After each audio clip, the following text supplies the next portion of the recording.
I finally feel worthy of that intro with all the brigade that I have in there. When I first put that intro together, it was years ago. I was like thinking of the history, and I have like Otma Piguet and Brigade in there, and it's all very. And it's strange because I showed you guys a lot of Omega and Rolex and AP and wine and cigars. There's Philip. Tell you, man, it's spooky.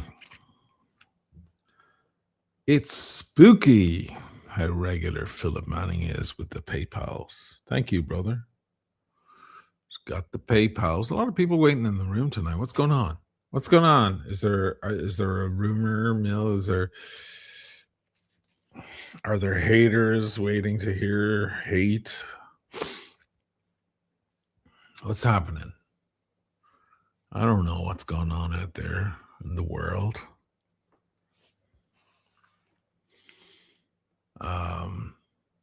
Speaking of wine, I might be doing some collabs with wine people who have YouTube channels and Instagram channels. 2 people. One I just heard back from yesterday, and then another just tonight. So I'm excited to do that. People who are more qualified than I am, but I doubt their passion is is there as much because they don't have drinker's face like I do. The best way to learn about wine, guys, is by drinking it. That's how you really learn. Never mind the terminology and the horticulture. You want to become an expert on wine? Start drinking this stuff.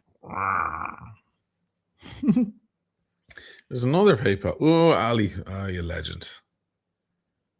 You legend. What time is it there? It's late for you, isn't it?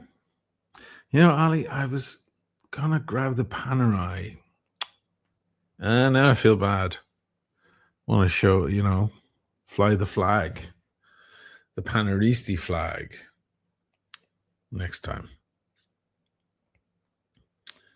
Ali was at a special Panerai event tonight. Pretty exclusive stuff. And he can't tell anybody he can't tell anybody the details because it'll be watches and wonders before people find out. When is that anyway? That's April, right? Anybody going? I don't know if I should go. Should I go? Maybe I should. Yeah. I usually end up going, don't I? Are you guys having people are piling in finally? Yes, here we go. They got the notification on their phone. This scruffy Irishman is live. Would you like to watch him or not? Let's see how the chat's doing. I had a super chat from earlier. Space Ace, just a super sticker. Thank you, brother. First out of the bag as well. Pretty cool. Louise, how are you, my darling? I'm well. Thank you, darling. How are you? Omega Fanboy, hold on tight, folks. It's going to be a roller coaster. Why do you think that? I'm telling you, this is weird. There was a lot of people waiting. Did something happen? Am I not aware? I was out all night. I just got in. Am I not aware? Did something go on? Is there trouble in paradise? I don't know. What am I having to drink? Look at this. Look at that. The f is he drinking tonight? Well, listen, I've been doing some red wine. the past week or two, and it's weighing me down. I was like, because I wasn't drinking any red wine during the hot weather. You don't want to drink red wine, so I wasn't doing that. And but now it's cold, and you like to cozy up with a nice bottle of red on a cold evening. So I've been getting back into that, but it's been weighing me down, the older you get. This is why men and women turn to Pinot. Eventually, all roads lead to Burgundy. That's what they say. Because, anything Cabernet based is just gonna drag you down to the ground. And eventually the system can't process it anymore. So, or it takes days to process it. Pinot, and I would say the Italian Nebbiolo, which is its distant cousin that it never met, are just as complex and just as interesting, but they don't have the weight. Here in Italy, they say marmellata. Il vino in marmellata, which is marmalade, right? Think of marmalade, the consistency of it. Some wines are like that. Marmellata. So I was just like, no, I need to stay vivace tonight, vivacious, allegro. Let me just speak all in Italian musical terms. By the way, some of you know that I'm trained in music. That was my big thing. I went to the Dublin School of Music and the Royal Irish Academy and all that when I was a kid. And it gave me an advantage with Italian when I finally started learning Italian later in life, because I knew all these phrases, because I had to learn them. Because you look at staff notation, a bunch of notes and staves, and then there's words describing how you're supposed to approach the music. Allegro, piano, dolce, all of these different phrases, Dolce means sweet. So if you're in a restaurant and you're trying to learn Italian, and after you finish your mains, and they come out and they say, qualcosa di dolce, signori. And you go, dolce, sweet, no. Or whatever, you recognize these phrases. Italians have the upper hand. They have the upper hand because all the music is written in their language. Stringendo, all of these different phrases. How did I get onto that? Oh yeah, I wanted something more vivacious and bright. I'll get to your comments in a minute, guys. Sorry. This is my intro. This is the entrance to the conversation. It's supposed to make you relax and sit back and go, you know what? I wasn't going to open that bottle, but now I'm listening to him. He's talking to me like we're just sitting together in a living room having a cigar. And now I want to open the bottle. God damn it. Why do I watch this guy? He's a bad influence. I'm sorry. Speaking of cigars, I'm going to have a Toscano. Not to be confused with the Toscanellos, which are the little short ones and come in flavors. I don't want fucking flavors. Flavored cigars. Get out of here. I'm not a flavor guy. I want cigar flavored cigar. I want vodka flavored vodka. I want coffee flavored coffee.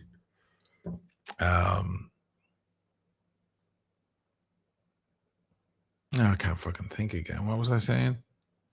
Oh yeah, so the drink.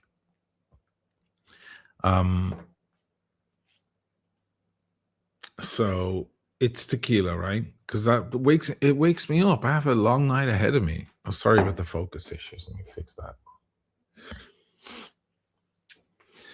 I have a long night ahead of me. I have to talk to you guys. And then I've got to go on with Dirk. The eye bashers, that reminds me. I better Set that up too, so it diverts to him when I'm done. Oh, there's so many things. Um, but why is the tequila green? That is the question I know you're all asking. It's blanco. It's not expensive. It's regular, but it's got agave, right? It's not. It's okay. I like great tequilas, but just finding a great tequila here in Italy is a little bit tough.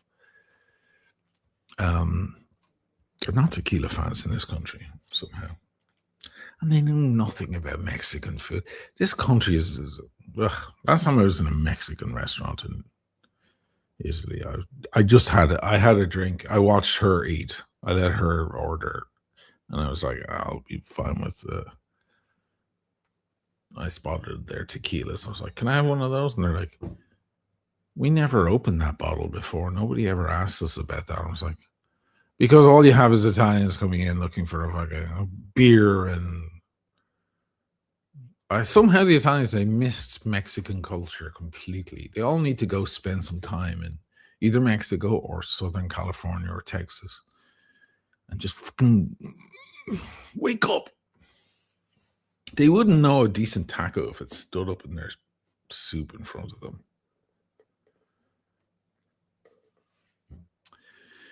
But why is it green? It is green because I'm mixing it. I'm doing a concoction like a proper alcoholic. So there's a sushi place I go to here. It's not great. Before you ask, no. Italians are good at making Italian food. Okay. They're not very good at making anything else. We forgive them, right? Um, but it's okay. It's all I've got. It's all I've got. So I gotta take it. And there's the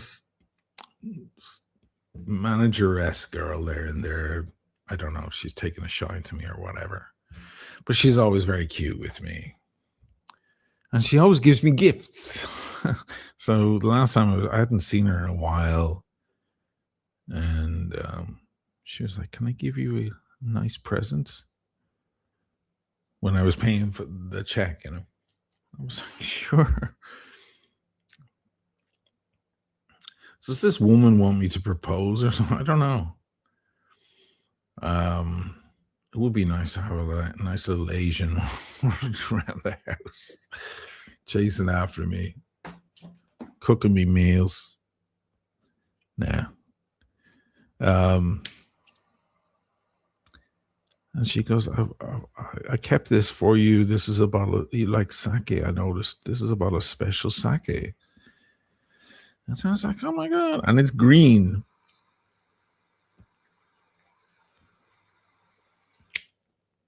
And when I got home, I took a look at the label. And it's like 5% alcohol. It's not proper sake. She doesn't know.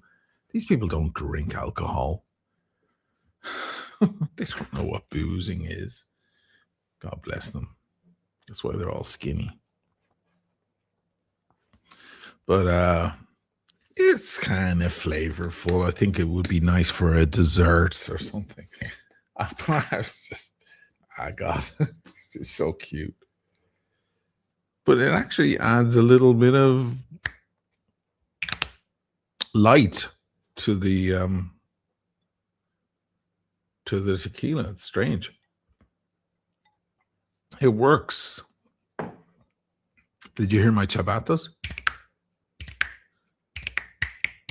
There's a guy on Instagram. He's funny. Damien Broderick. I've met him in Florence. Dublin man, like myself. He's massive on Instagram and stuff. Because he does sartorial stuff, you know. Today, what am I wearing? I'm going to such and such an event. Pants, short, jacket. Yeah, he's very Dublin. He's got that, you know. Shoes, timepiece today, you know, ring, signet ring, you know, he does all close-ups and it's great. Like he's mastered platform. My Instagram's a fucking disgrace.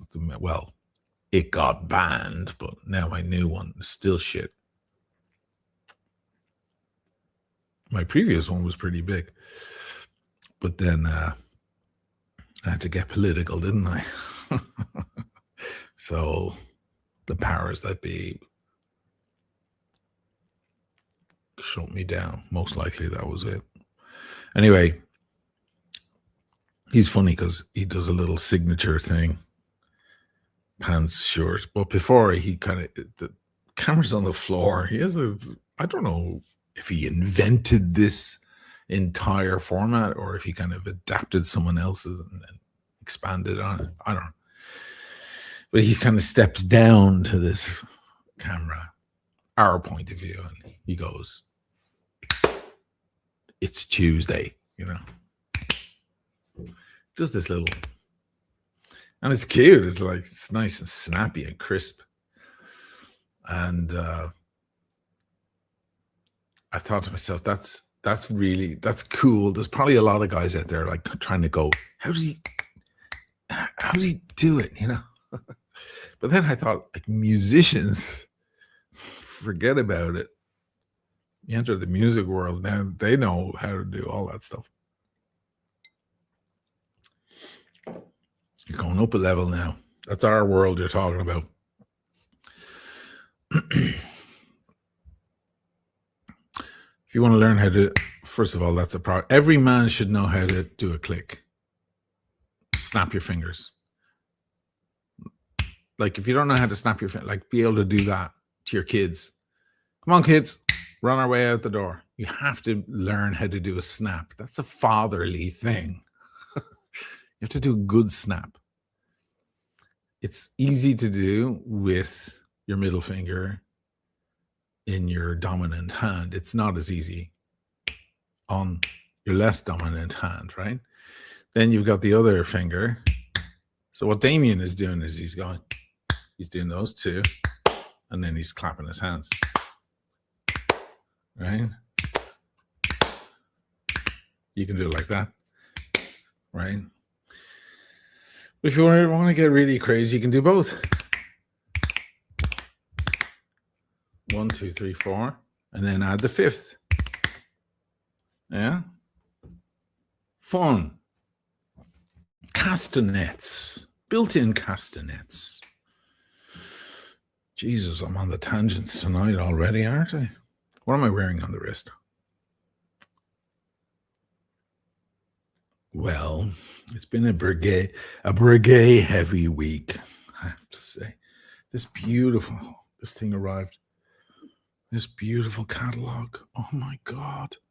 Say what you want about Rolex catalogs, but when you see Breguet and the way they do their catalogs are so classy. The printing is magnificent. The detail, oh fucking hell. I was just going through it earlier. Oh my God. It's just a next level. Breguet is madness, pure madness. So yes, I'm doing the Breguet Tourbillon.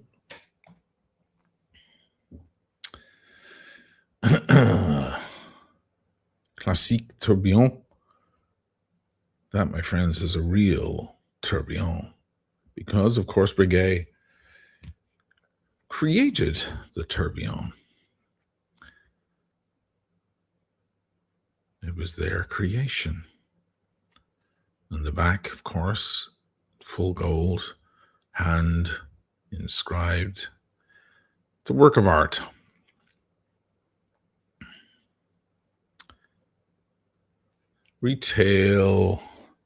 Original retail price on this, I think it was 180, 170, 180,000, I think. But you can find them now on the gray market for somewhere between, with box and papers, 50, 45, 50, without box and papers. And there's a lot of them without box and papers. Because the kind of guy who buys a watch like this or is gifted a watch like this is usually a very wealthy person. And when you see one of these wind up in the market, it's probably because he passed away or something.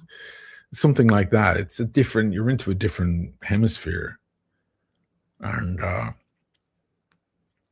so there are many, I mean, not many, there aren't that many even made. This thing is numbered on the back, like a pretty short number, but there are maybe, I don't know, 15 or 20 out there that I was able to find that don't have boxing papers. And if that happens, don't be alarmed. I actually do have boxing papers for this. I just discovered today. I was notified that the box and papers are in the mail, finally. So I was going to sell it for somewhere in the 30s, but that's gone up now because of that. That changes everything.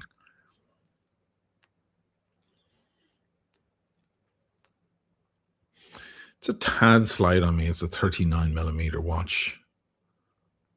It's an elegant size, but not the ideal size. I'll change watches in a minute. So let me get to the chat here. Peter Lee 19L just polished off a great half bottle of Barolo. 14.5. You'll find the better Barolos are 14.5 in alcohol, and the regular ones are around 14, and the not so great ones are around 13.5. When you see a Barolo that's 14, it's probably the Busia vines, the Busia area, because there's Serra Lunga, no, Alba, Busia. Busia is my favorite. So that must have been nice. London Rob. Hey, man. GM, happy Friday. Kareem. Maybe to get your take on the Pepsi being discontinued there off the Booker website. Every year, it's always the same rumor, isn't it? It's always the same rumor. Oh, they're going to discontinue the Pepsi. Will they? Won't they? I don't know. We need some more likes. Thank you, Brenny. Where are the likes? Why aren't you hitting the like thing? It's down here, guys. You're forgetting. I'm so engaging. My ramblings about nonsense is so mesmerizing.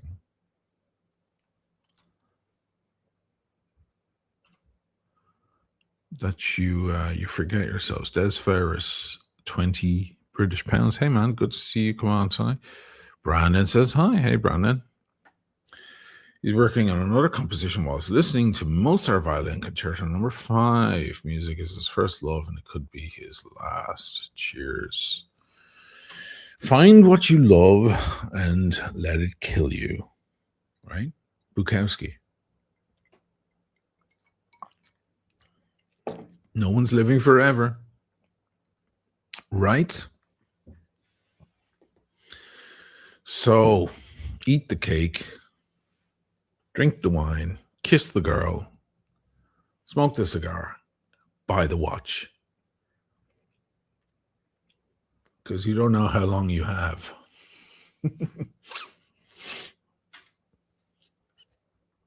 Correct?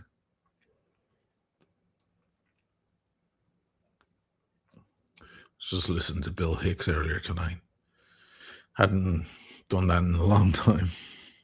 He was talking about pro-life. He's like, if these pro-lifers are so pro-life, why don't they lock arms and block cemeteries?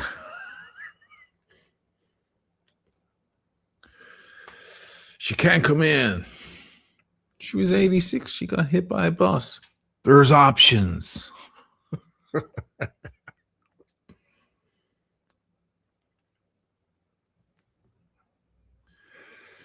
He's funny.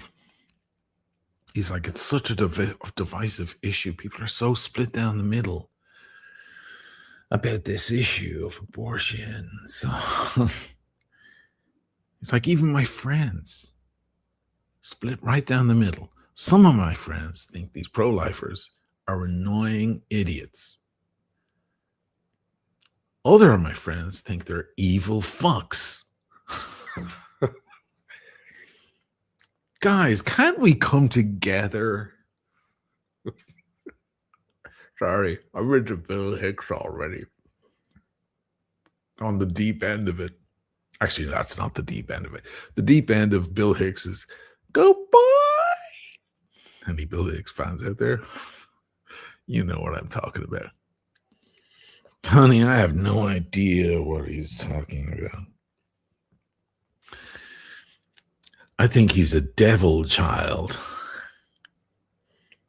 Well, that may be true, but guys, you know what I'm talking about.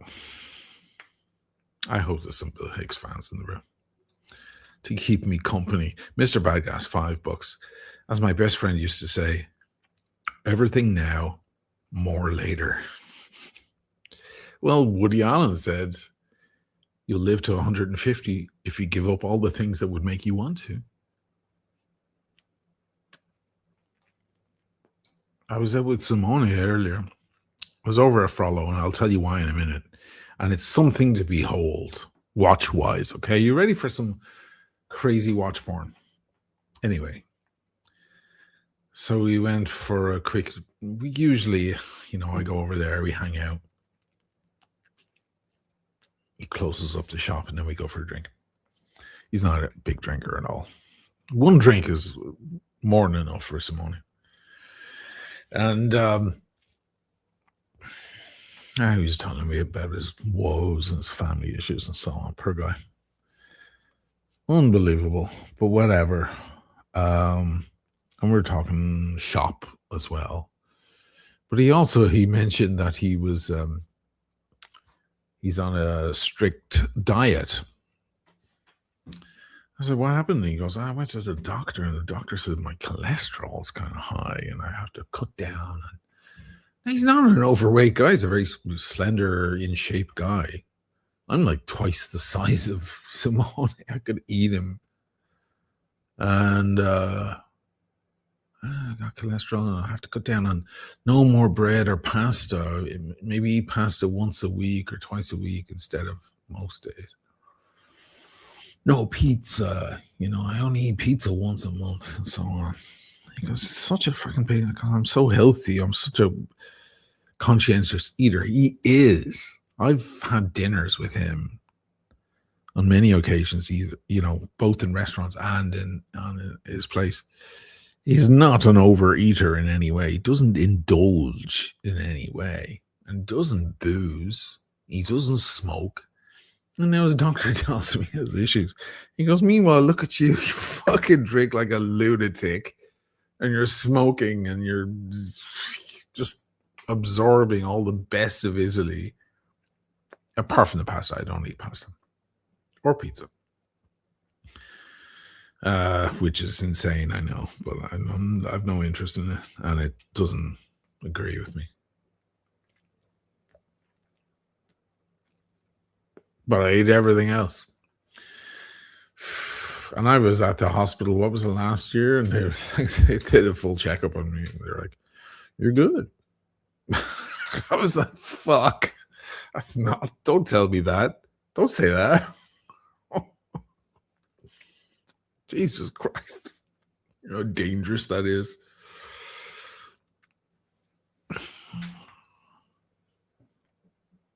And I had a pain there. That was a couple of years ago.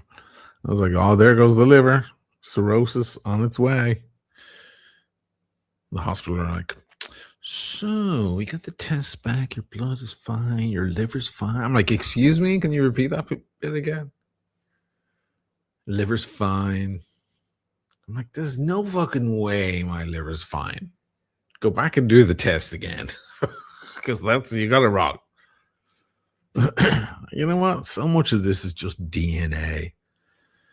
It's family history and blah, blah, blah.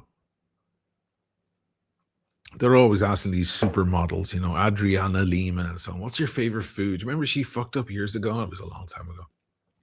What's your favorite thing to eat? And Adriana Lima goes, she's a Victoria's Secret model. She goes, oh, my favorite thing to eat is chocolate. I have to eat chocolate at least a bit every day.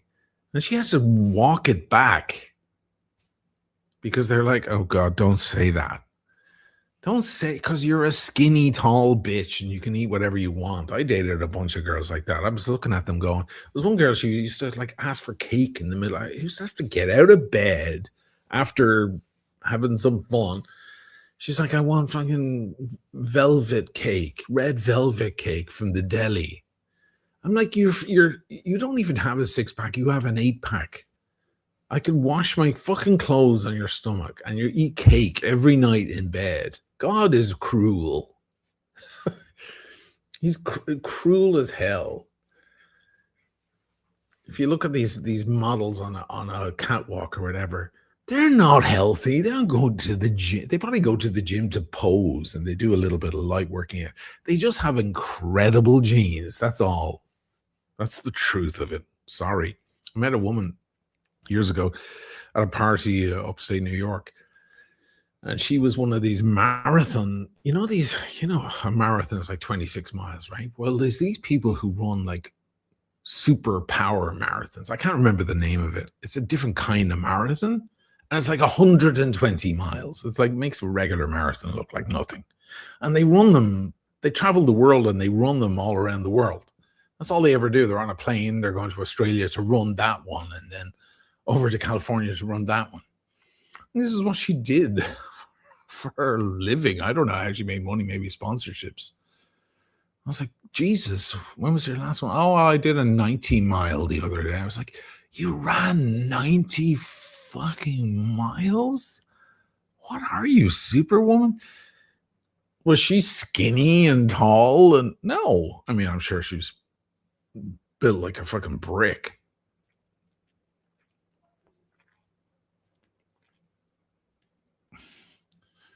Unfortunately, genetics is everything. I mean, you can ruin it if you want to. I don't know how many girlfriends I would say to them, don't ever fucking say that in front of anyone I know. Don't ever say, oh, I feel like I'm fat today. You skinny cow. You're not fat at all.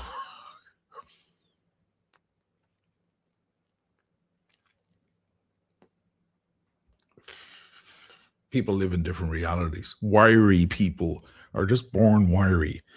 It's like Jeremy Irons. He's just a wiry, long, slender object, isn't he? He'll always be that way. He's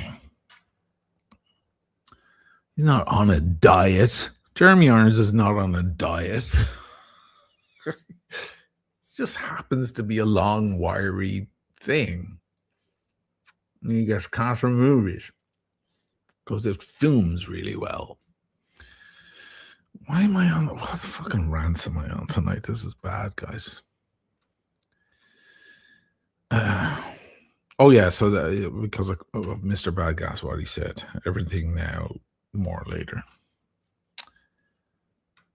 You're not going to live forever, so you may as well. I mean, try to treat yourself well. Have you seen Nico Leonard, guys? By the way, he looks good. I'm happy for him. I don't know. I assume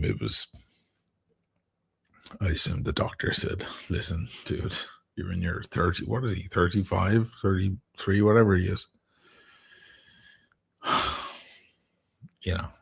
There was a moment there a couple of years ago when I was like, that guy is way too unhealthy and overweight for his age. You better be careful. He's got kids. He's got young kids. Well, anyway, something changed. I assume it's Ozempic. And that's fine. I don't judge anyone for that stuff. Absolutely not. Medicine is there for a reason. Absolutely not. And if it saves your life and makes you more healthy, then that's great. That's the most important part. If you look better, great. That's a plus as well. Why not? One less thing to worry about every day, right? Anyway, he looks good. He's shed a lot of pounds. He looks a lot better. for a man his age.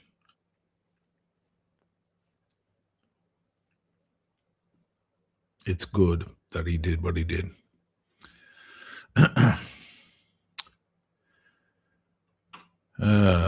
User SC6 whatever. Sorry. Thank you for the super chat. Nice watch.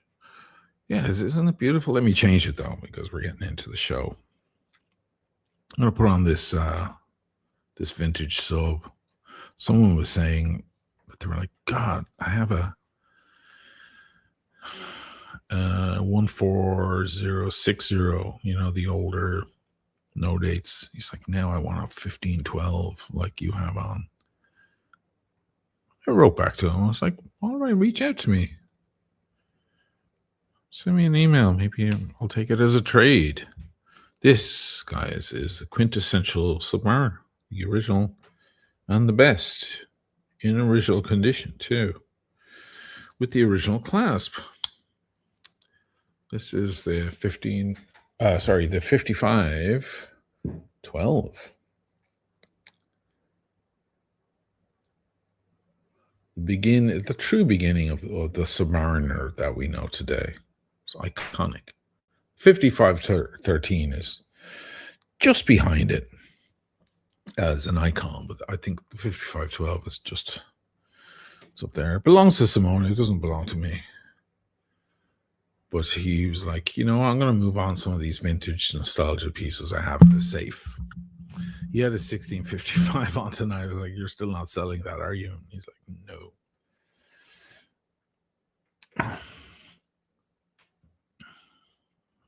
So if anybody wants it, reach out to me, oshinamalichannel@gmail.com.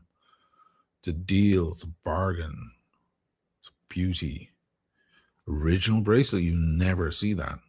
What would happen back then, this watch is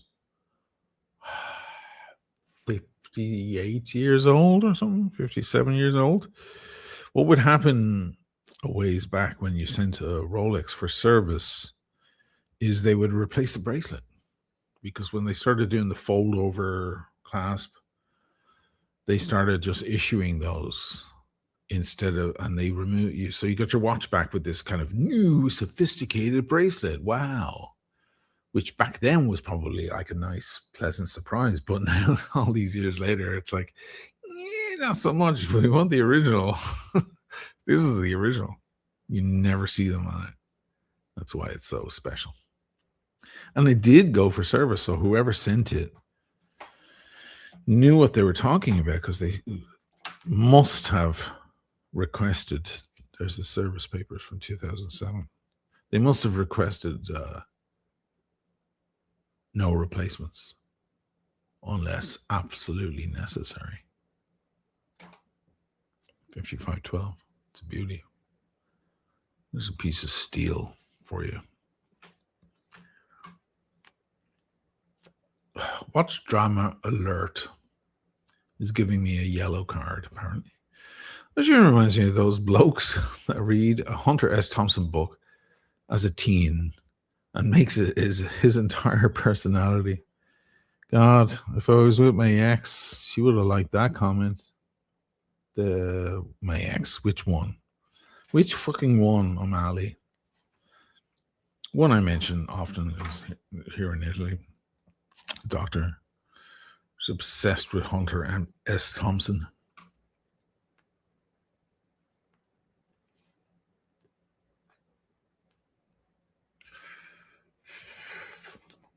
It's true. I've kind of made my lifestyle my profession, right? I've managed to turn my indulgent, lazy lifestyle into a job. Smoke the cigar, order the next drink at the flashy cafe in Italy, and that's what people want to watch. It's like, wow, I could have been filming myself the whole time doing this. Talk about random shit. Tell us about girls. And boom. Next thing, people are like, oh, I know. There's more to it than that. I'm just playing. I'm going to take that as a compliment, my friend. I don't read a whole lot of Hunter S. Thompson. You're talking about what was the movie they made out of one of his novels? The Vegas one. Names disappear.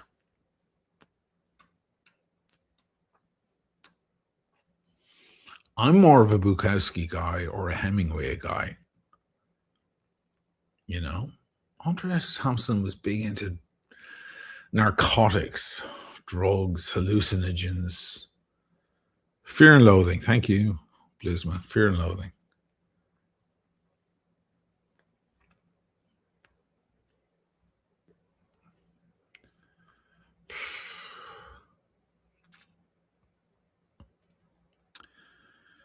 Mark Wilde. Why don't you guys super chat these things? These are interesting comments. Super chat them. It doesn't have to be $50 or $100. I'm sitting here keeping you all company on a Friday night, for God's sake. It's the end of the working week. Everyone needs a drink to calm down, relax. It's been a stressful week for us all. Come Friday night, you need to just kick back and go, okay. You win some, you lose some. It's all right. You're still alive. You still have your head of hair. And if you don't have your head of hair, you still have your arms and legs. And if you don't have your arms and legs, you still have your ears because you're listening to the show, which means you can enjoy a Mozart opera. You can enjoy the sound of the birds tweeting in the morning. You can do all sorts of things. You don't need all your faculties to enjoy the experience of beautiful life. Mark Wilde, 7510. A girl falls in love with you, then spends the rest of her life trying to change you. That's kind of true. That's kind of true. A lot of women, first of all, a lot of women are attracted to the challenge. You know, the perfect guy, responsible guy, guy has his shit together. He's all perfect, no issues. Seems alluring. It seems like the right thing to go for. But a lot of women have that motherly nature. It's a maternal thing. He's gorgeous, but he's flawed. You know, he's really handsome, but his daddy used to beat him, you know, or something like that. And he has hang-ups. Oh, I want to fix him. There. Come into my arms. You know, they have this kind of... So you'd be surprised that so many guys with major character flaws attract a lot of beautiful women because they want the flawed. He's almost perfect, but not quite. And they want to just work on that thing, you know, or whatever. Yeah, I was told that by a couple of various different exes. Yeah. After the breakup, like, oh, I was told I tried to keep a monkey in a cage, or, you know, or I tried to catch a fish and he slithered through my fingers or whatever, you know. I wasn't able to kind of hold on or whatever. I don't know why the fuck those comments came in.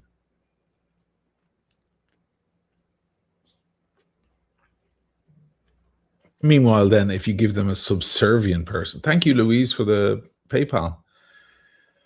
You're the best. Are you splitting now because I'm talking about girls? I'm sorry, Louise. If that offended you, maybe that's your way of telling me I'm not listening to this. Sorry, darling. I don't mean you, Louise. You guys are great.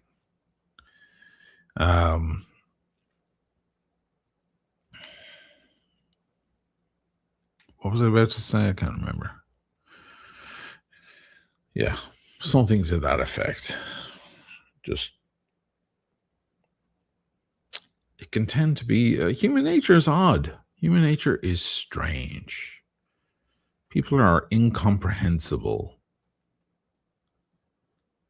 The quicker you figure that out, the easier your life will be. That people are incomprehensible.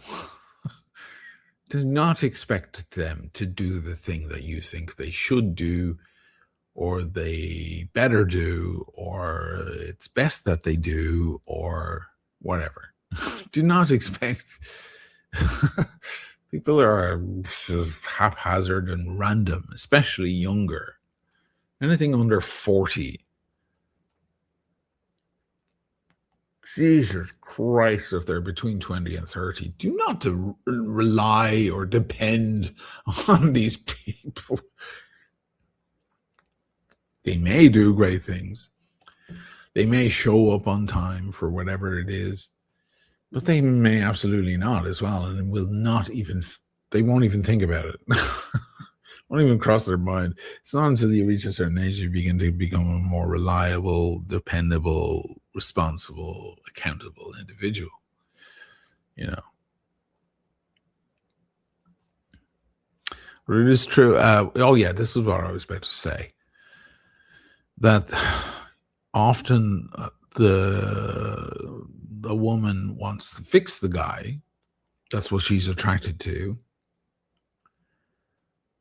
Meanwhile, if he were eventually ever fixed, she wouldn't like him.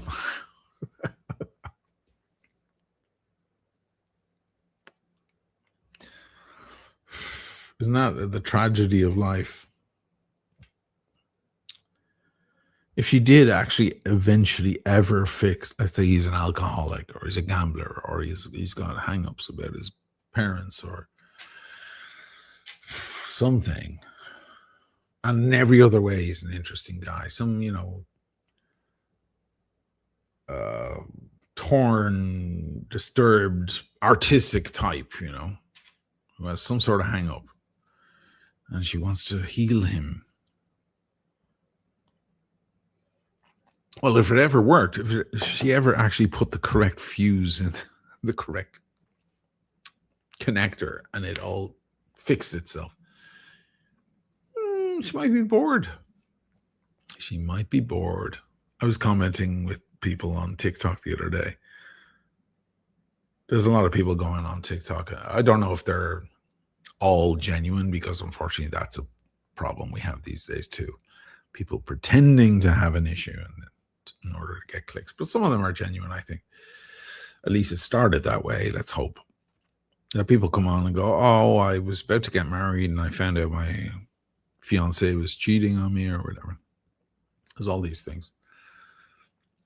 And there's one of guy, and he starts videoing, catches a kind of mid drama where she's crying and going, please don't leave, please don't leave.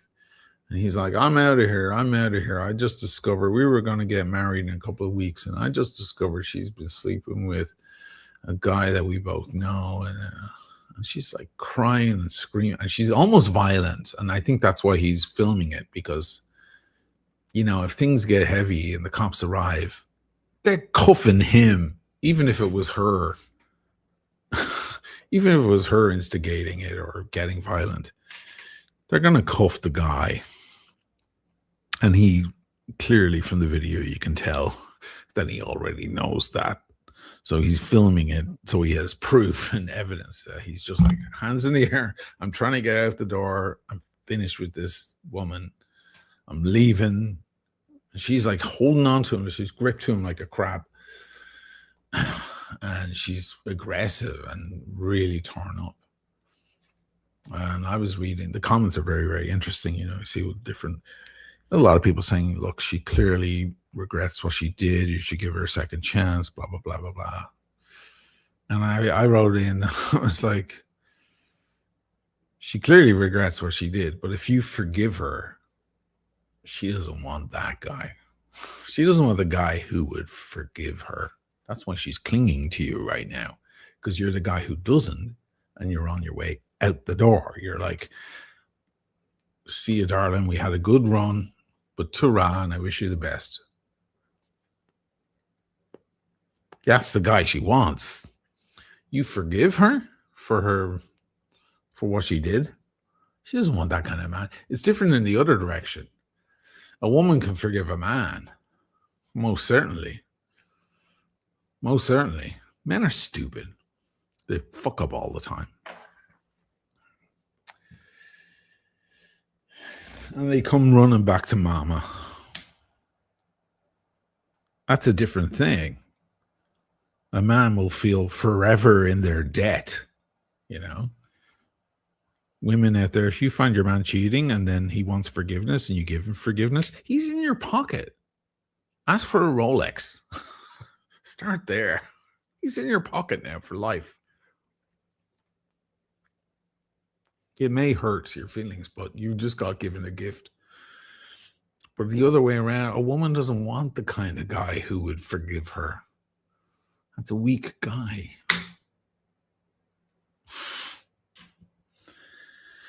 So it's just the fact of life, isn't it? I'm supposed to be doing watch talk tonight. So I'm going to show you some watches. Let me see. Mark Wilde picked up a Palm 515, 47 mil. Ordered a red, rose gold. Oh, man. Mark Wilde. That's a beauty. We have Panaristi in the room. Excuse me. We have some heavy Panaristi in the room. I hope they appreciate that. It's nothing like, first of all, it's 47 mil Palm. That's the beefy shit right there. That's what we want out of our Palms. The red gold, dude. That's a monster. I want to ask you how much you paid, but maybe that's overstepping. That's a hunk of fucking gold right there. Great watch. Congrats. Bluesman just sent $279. No question. Oh, there was. Oh, for my spelling mistake. Don't worry, man. I only get on people for their grammar and their spelling when they're being offensive, you know, and they're attacking me. I'm like, well, okay, I can already see your fly is unzipped. I'm going to point that out first, you know. I'm going to disarm you now. Otherwise, I don't care. It's fine. Mr. Dinkles, Oshin, I'm high up in the chain with the AD for a green dial day date. You mean the olive dial? Any size, which is your favorite? If you're talking about the olive dial, the one that everyone loves, which is the rose gold day date, 40 mil with the olive dial, I think that's a fucking grail piece. That's a grail piece. There is the kind of strong green, do they call it? And then there's a malachite one as well. Shit. Any of them are great. My favorite right now, it was the olive dial up until not so long ago, but now my favorite is the Fume Black, the Martin Scorsese, as they call it. That's got to be hands down the most beautiful Rolex that exists.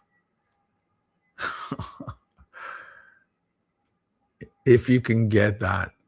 There's another one I discovered as well. I'm a big fan of the Rose Gold Sky Dweller with the teal dial, which goes for an incredible premium. Okay. Never mind what Adrian Barker has to say. It's nonsense. There's a lot of watches in the Rolex catalog that still go for hefty premiums, including the sub. Not a hefty one, but still premium. And that thing, just something about that blue, that green, blue, teal, on the rose gold. But there is I believe there's a day date that has the same color configuration.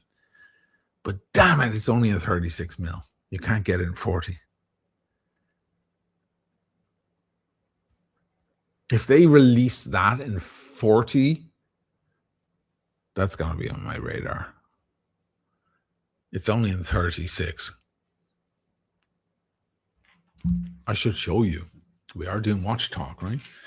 Stop just fucking going on in the microphone with your stupid cigar, you moron. Just show the people what you're talking about.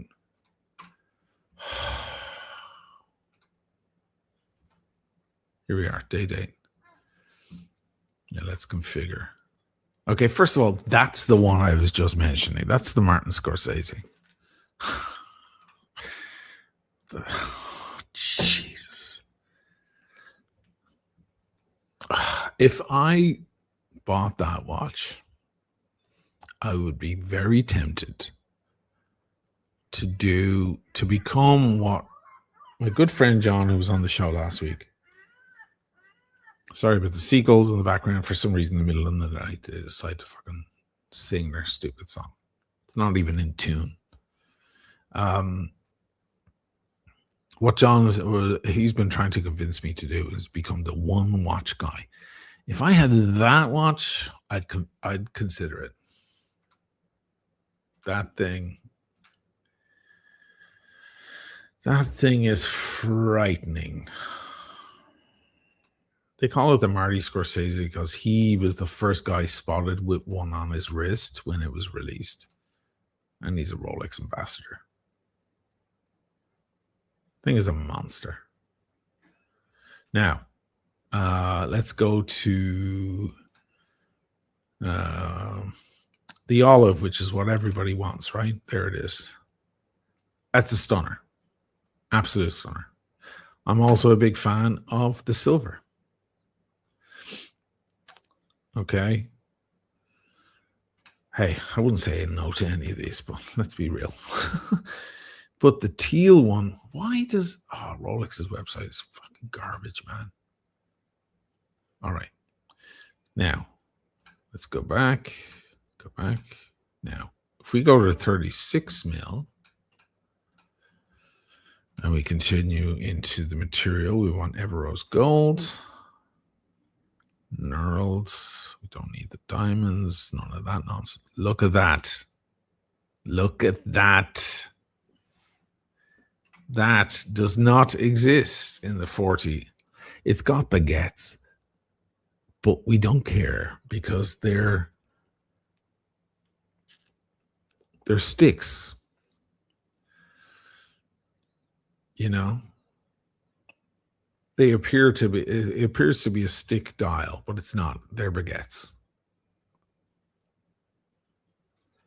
And normally diamonds, for the fellas, diamonds on the dial is a little, but in this case, works fine.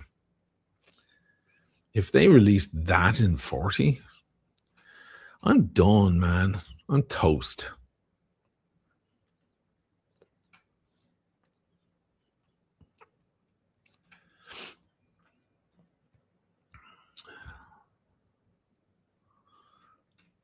Mike's Hotel, $20, who is also a member. Guys, become a member. Become a Whiskey Cigar Lounge member and come into our WhatsApp group. It's a good group. Nice fellas.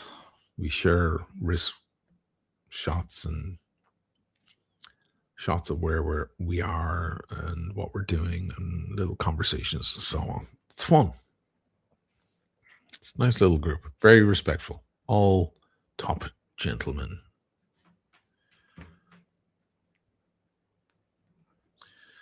Mike's Hotel, hi there. Actually, nice live chat. Very relaxing on a Friday. Yeah, that's what I'm here for. I'm just, as you can tell, I'm just shooting the shit. Joe, any news on what's Poppy missing in Paris FP Journe? I haven't heard anything about that in a long time. No. There was some, people were reaching out to me because I made, I did a live there with Brenny and John last week talking about Adrian Barker's video about Rolex prices coming down, which was clearly clickbait. And he knows how it works. Clearly, he's a professional with this stuff at this point. And there was a little bit of pushback and responses. And I think he's under the impression that we don't understand what he was trying to say. We know exactly what he was trying to say. We're repudiating exactly that. He's straw-manning us. He's straw-manning me. Sometimes when you have a discussion with someone or an argument or whatever, it's good to outline what they're saying in your words so they feel heard. So let me do that. What he's saying is that a stainless steel Submariner date, non-date, whatever, in black, whatever, the standard one, doesn't go for much over retail or goes for around retail on the gray market.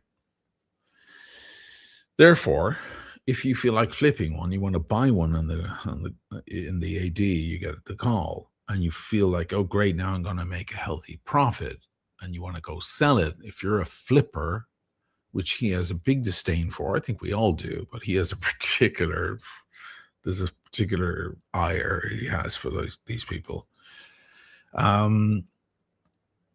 It's not going to work because if you go down the street to the gray market dealer, they won't offer you what you just spent.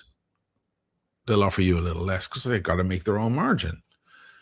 Or they'll offer you exactly what you paid so they can charge that extra little on top. So you're not going to make any money. So there's no incentive to do the flipping. See, Adrian, we heard what you were saying. We're not as stupid as you think. We fucking heard every word. Our point is, that's not true. That was our repudiation, if you cared to pay attention. That the watch is still going for above market, but properly above market, enough that I called 2 traders last week, 2 dealers, and Brenny called his favorite guy, and we were both offered, he was offered £1,000, British pounds, and I was offered roughly the equivalent in euros. So I know that he wants it to be true, but it isn't true in reality. Now, he was like, I'm going on the watch charts and so on. I was like, yeah, but what's the reality? There's one thing some fucking journalist writing or some sensationalism to make headlines or whatever, you know.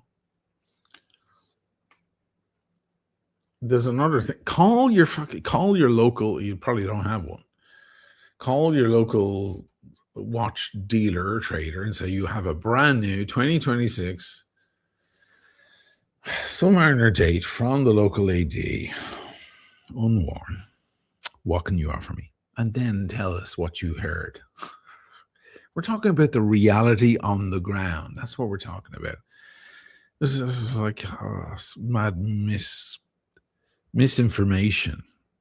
Also, to even get the call for a piece like that, don't you have to be really embedded? Don't you have to be really deep in? Yeah, you have to have purchased a lot of stuff from the store before you start getting calls for things like no date subs and date subs.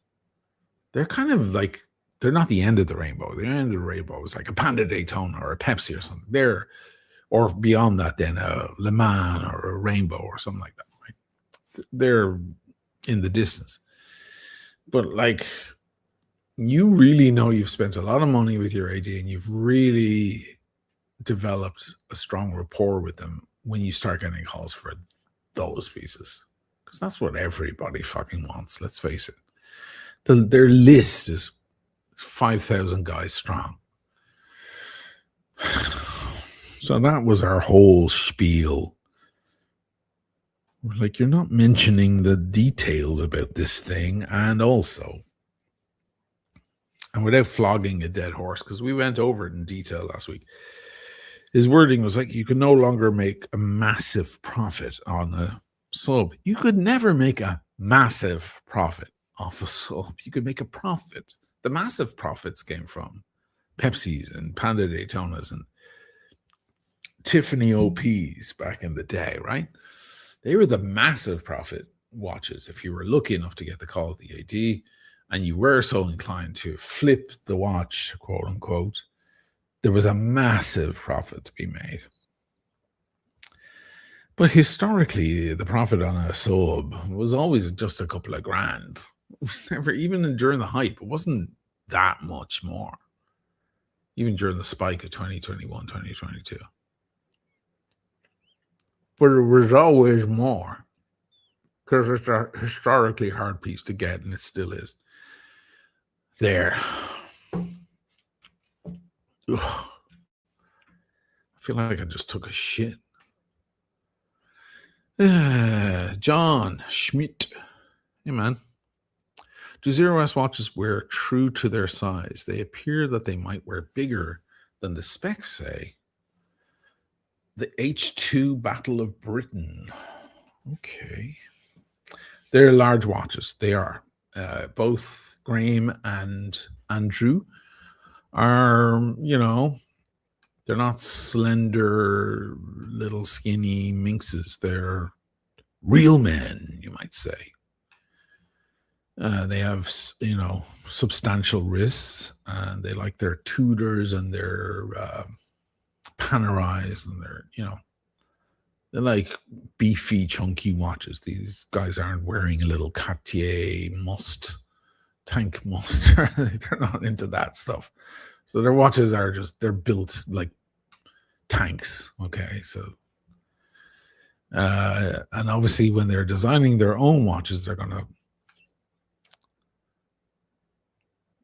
want to make them look good on their own wrists.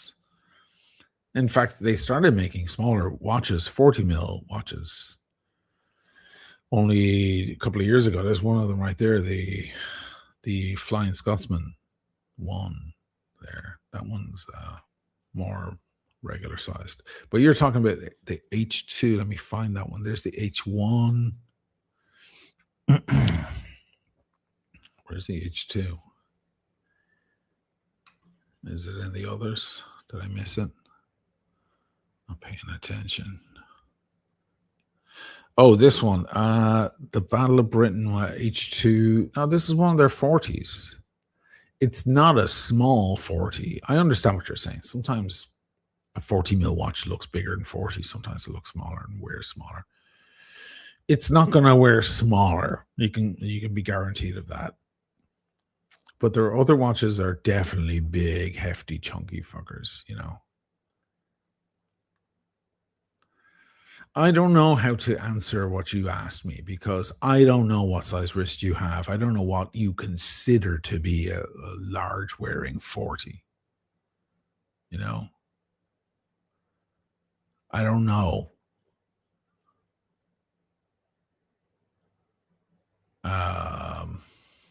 That's a 41. Whereas our others are 44. They look fine on me, but for some guys, I've had a lot of emails from people over the years saying that watch is great, the story is great, it's all fascinating, but unfortunately, I can never buy one of their watches because it'll look like a fucking dinner plate on me. And I understand that. I don't know. It depends on what kind of wrist you have and what kind of thing you think suits you, Thanks for that question, though. Joe, did Watch Poppy check under the bed? No, we don't. Do we want to talk about that? Well, there's nothing to talk about. It's fucking biggest joke ever.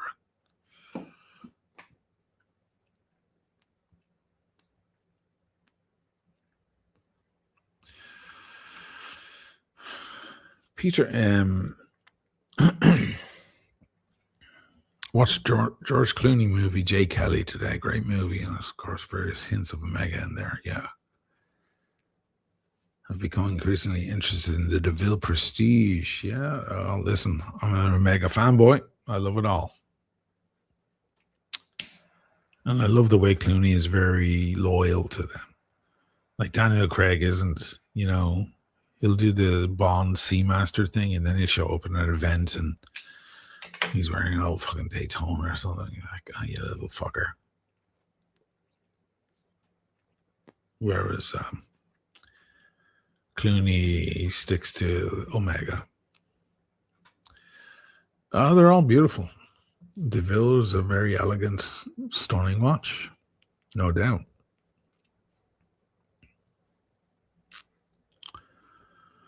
Yeah. Jay Kelly, nice movie. Enjoyable. I was weirded out that at the end, I don't want to give anything away. Am I giving anything away? There's no plot twist or anything. It's not like Sixth Sense or something. It's just that when they show the guy's history of his films, they show actual Clooney films.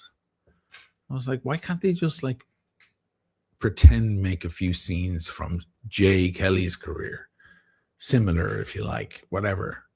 Don't show actual clips of George Clooney's career. That I did not get. I think they broke an artistic wall there. That was. I don't think it had an artistic merit, honestly, personally. But it's a very warm and comforting film. Joe LaFaro, good evening, all. Pardon my tardiness. Don't worry, man.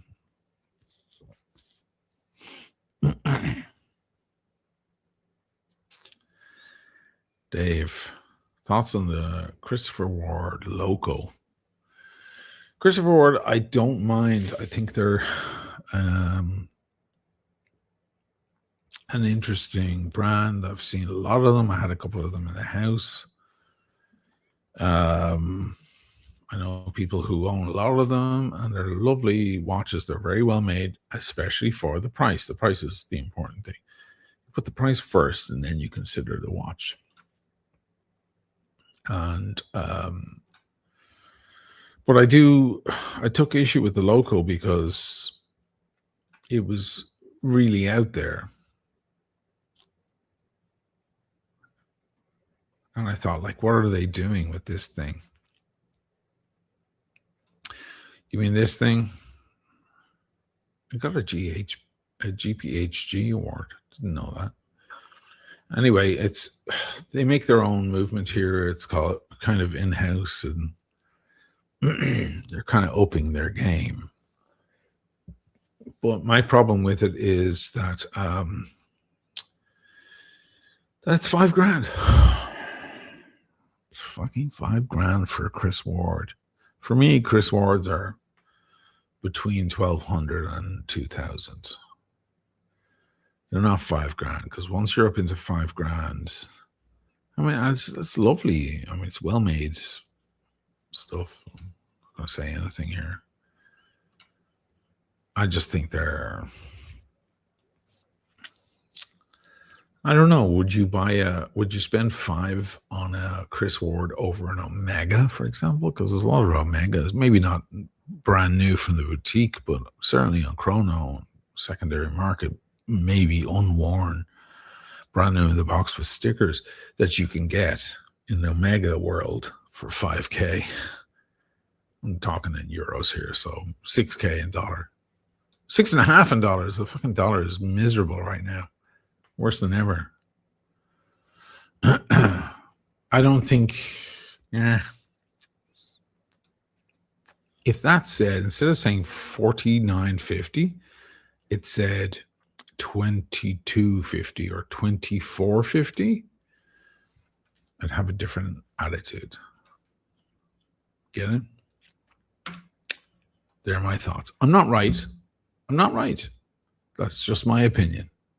Take it or leave it.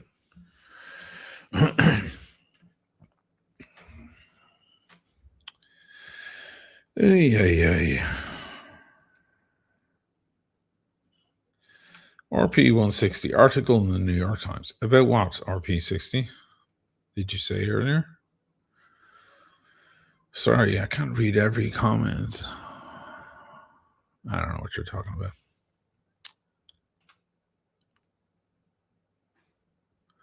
Mr. Badgas, the Young'uns Meister pilot chronoscope. No, I have never looked at that. I was interested in Young'uns for a while, way back at the beginning. The max bill, right? But the max bill is going to be too small on me.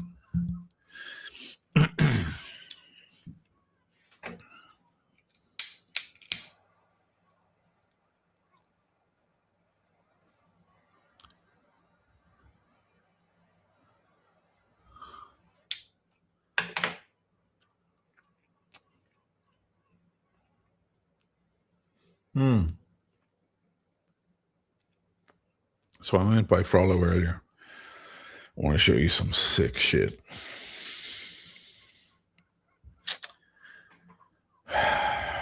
Because one of his sons is trained in Switzerland. The guy's getting better and better and better.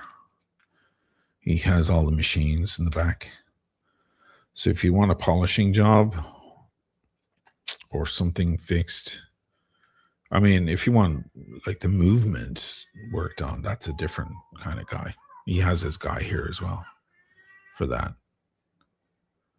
Sorry, there are seagulls in the background, guys. I live in the middle of a lagoon.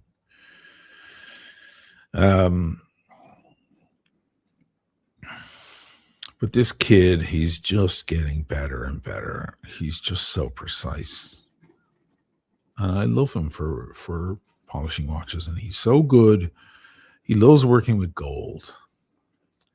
It's so agreeable. I don't have to work hard. I can barely touch the machine and it comes back to new. I don't lose any of the material. So I came in some beautiful gold pieces recently, and one of them that I was not expecting to love was this. And it's the Historique Ultrafine 1968. Some people refer to it as the Trump watch because it's the watch he's seen wearing most. I don't care. It doesn't bother me. Good taste in watches. at least there's that.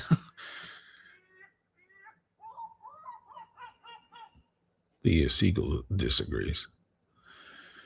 But it's a used watch. And it had some scuffs. So he did the work on it. And it just came back magnificent. It's the Historique. Now there is a slight ding up here somewhere. It's very unnoticeable, but you might spot it. But that's fine. I don't care. But everything else came back gorgeous. He left the back of this. See, there's a slight scratch there, a couple of little scuffs, but he left it alone in order to keep everything beautiful. But he did the surrounds. You see, the surrounds are all beautiful. And it just came back magnificent. He just has the right touch. He understands. This is the problem with polishers out there, like amateur polishers. They go at a gold piece like it's a steel piece, and they don't understand. You can't. The steel needs convincing. The gold doesn't. The gold is agreeable. Let me take off this steel piece. Again, if anybody wants it, oshinamalichannel@gmail.com. It's a great price for this thing. $55.12. Original. Full set. Do I have to set the time on this? I do. I do indeed. I didn't expect to love this watch, but I do. It's very unique. It's Vacheron Constantin. And it's absolute beauty. And I've been wearing it a little. I wore it over the Christmas. But I was like, you know what? Just going to leave it in. Just brought back to new condition.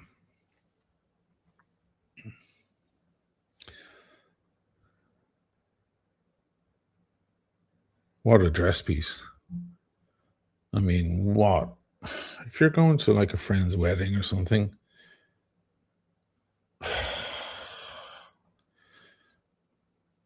this, you know?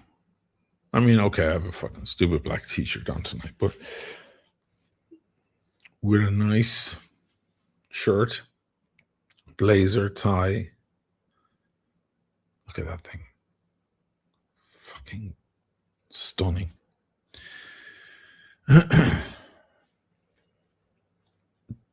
Excuse me. Oof. Digestion issues.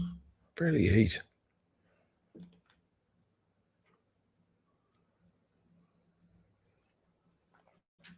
Richard Fack. I have another watch to show you, by the way. Been following the channel and really enjoying it. I'm usually in the wrong time zone to watch live. Thank you for all the effort. Hey, tonight's not effort, man. I'm just chatting. The other videos are effort. Thank you. The more artistic ones with the music and the editing and stuff. Travel videos, etc., etc. Close-ups of the watch, all that. Earlier tonight, Simone was looking at he had never seen the Palina video, and his son is in that video. His son is the gondoliere, is the guy operating the gondola, and that video has done really well views-wise. So it's just showing. I was like, how could you not have seen this? It's like, I didn't know. I was like, you're in the fucking video, Simone. We're in your store.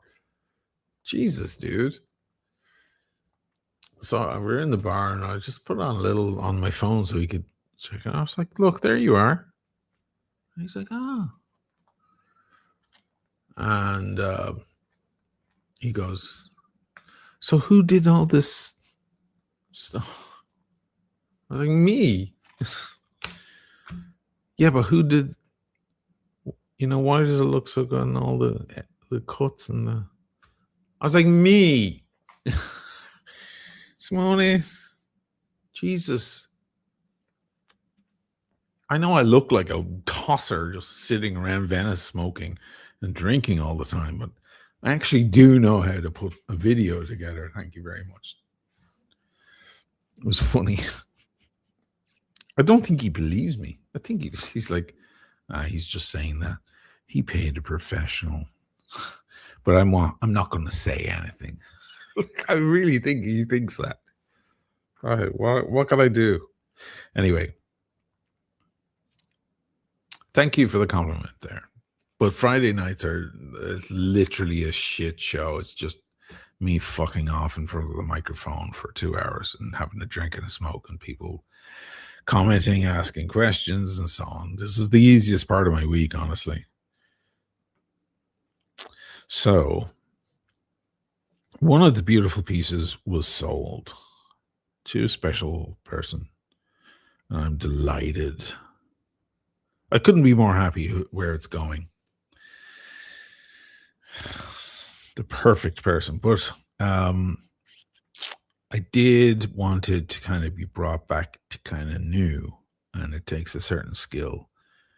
And Tommaso really put the work in, man. And he did an incredible job. He doesn't want money for it because I bring them a lot of business and I sell the Frollo O'Malley watches and, a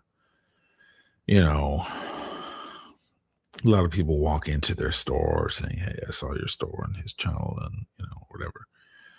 So I know he won't want money, but I'm going to give him money for the work he did on this thing because it's just astonishing. And I knew it would sell. The Patek Philippe World Timer. You've seen it already, but you haven't seen it like this. Look at that work. Look at that job.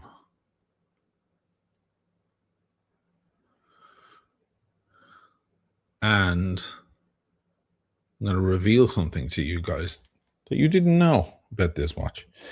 The original owner of this watch was selling off his stuff, and I bought some of his watches happily because they're a great deal. He's a very, very wealthy, distinguished man. He's actually kind of slightly famous. You could look him up if I gave you his name. I'm not going to give you his name. But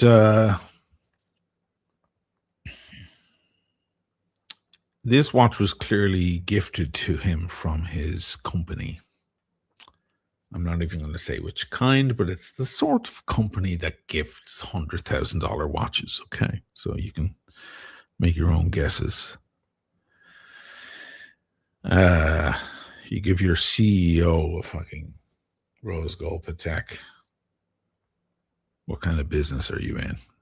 There's a short list. And it was inscribed on the back. There was an inscription to him from his company on the back. And that can happen sometimes. You get a watch and it's got an inscription on the back, and that can ruin the sale value in many ways because people don't want to see someone else's name in the back of their beautiful piece. Some people don't care. And some people want it, like if it's Arnold Schwarzenegger or Donald Trump or someone famous that you like, uh, maybe you want the inscription on the back, it's like a signature or something. But if someone you don't know, then you want the piece to not have that. So I kind of said, well, this is going to sell to someone who doesn't really care about that inscription and wants a good deal on a $100,000. Originally 100. I mean, they go for about 35 to 40 now on the gray. But if you go to Patek for one of these, it's a whole other story. And he took a look at it and he goes, I was like, is there any way this could be polished out? And he goes, you can't polish out an inscription. It's far too deep. It's not like a scratch or a scuff. That's an inscription. But he took a look at it and he goes, okay, listen, it's going to take me days.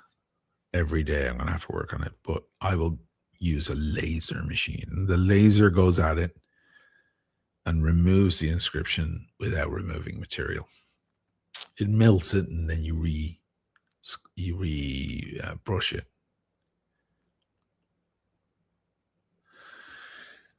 Look at the job.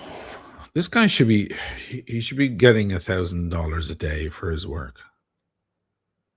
Look at that. As new. Astonishing job. Amazing. This is Holy Grail level shit. Guys, Holy Grail. I'm not going to put it on because I want to leave it. He did the clasp and everything. It's back to brand new. Magnificent rose gold clasp. I'm not going to put it on because it's sold already.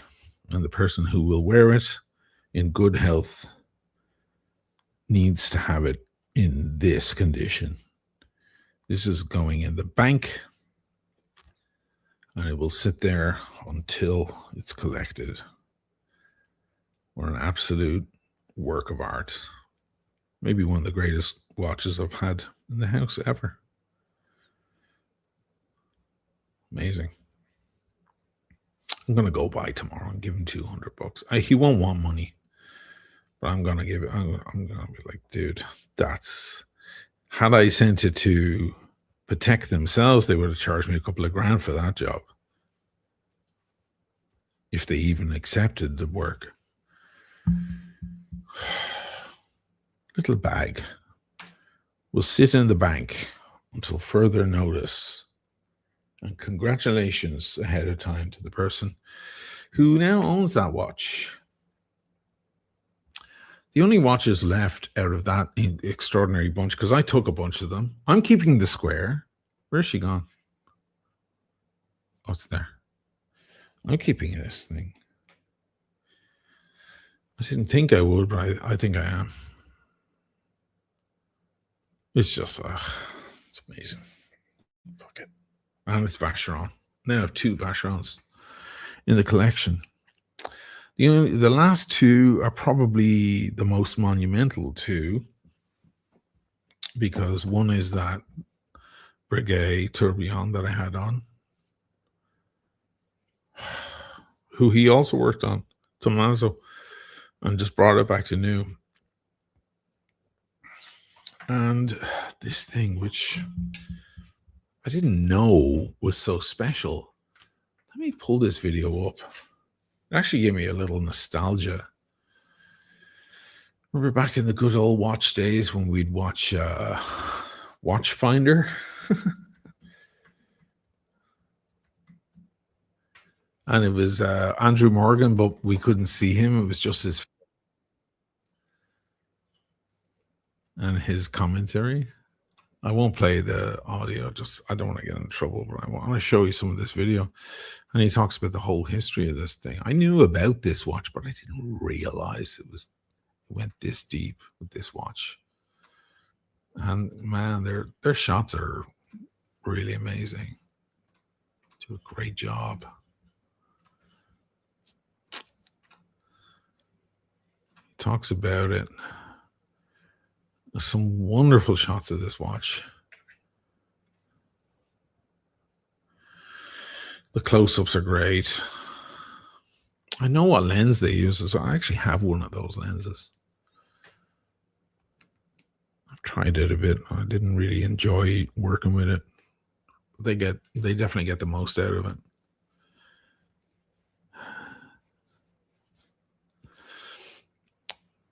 The Altiplano. It was, when it was released, the slimmest automatic watch in the world. And it remains the slimmest automatic watch. See the micro rotor? That has hacking seconds. Because there is a slimmer one that was released by Piaget themselves. They outdid themselves. And then, of course, since then, there's the Ferrari Richard Mille for like $2 million or whatever. Which, to me, honestly, is a little too slim. There's a point at which slim gets a little out of hand. It's like, okay, now that's a piece of paper. Okay, so stop. But yeah, this video is really good. You should watch it. It's a good old watchfinder video. The way we used to look, like with the moving hands, I made a parody video. But they're good videos. And it's great commentary and it's full of insight. Floppy fingers, Mr. Peck. Yeah, I did a parody. You can have a laugh at that as well if you feel like it. But that was very inspiring, this channel. See, he does his one and then his two, right? I illustrated my parody thing. The slight opening of the right hand. And the left hand just holds the watch. But look at the detail. Look at this shit, man. Needless to say, after I watched this video, I was like, I need to get my loop now and in on this thing and see this shit for myself. And the whole history of the brand and what they did. And that's kind of amazing. They started out as movement makers. And then they said, well, why don't we just make watches then?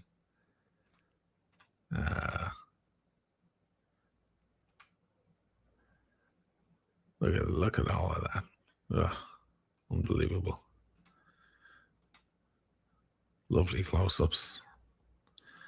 Yes, that's what it looks like. There's just something about the luster of the red gold. It's astonishing. Yeah, and there's their micro rotor. And the whole thing is 5.5 millimeters thick.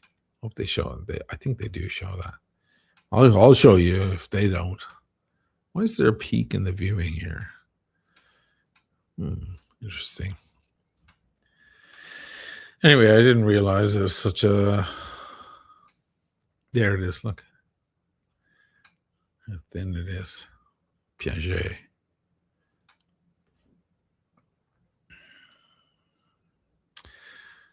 Joe Farr, the crazy Bulgari.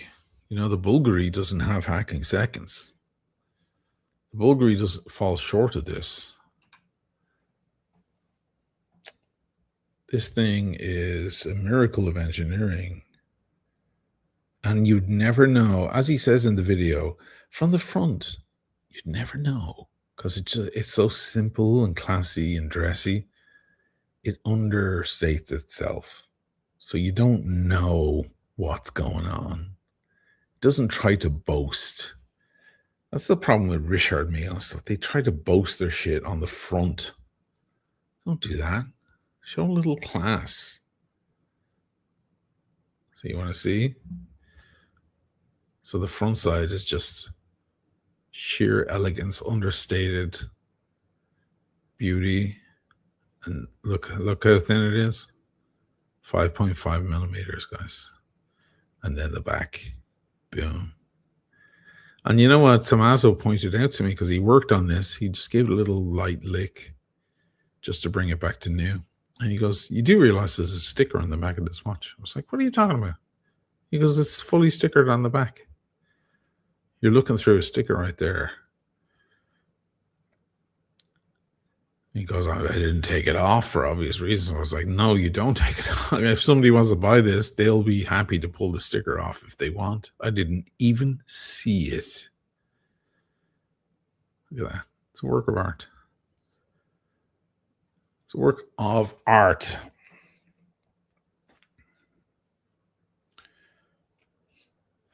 So now I'm glad because no, I said it was 7,500 last week. I'm not selling it for 7,500. Fuck you lot. No way. I want 8,500 now. The cheapest one I can find on Chrono is 11 grand. And Roca, in a very famous place here in Rome, they have one for 21,000. That's got box of papers. Fine. This one doesn't. Fine. I'm like, now I'm glad I didn't sell it for 7,500. I'll keep it for that. Now it is for the bigger wrist. It's not a small, dainty watch. It's for the larger guy with more importante wrist, as they say here in Italy. Instead of saying larger, they say you're more important. It's a nice way. It's a euphemism for you're a big bastard.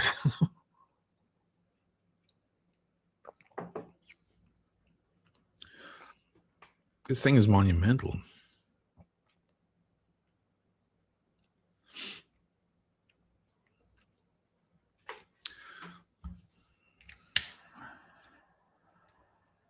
So fuck you guys. Nobody jumped on it last week. I'm like, oh my God.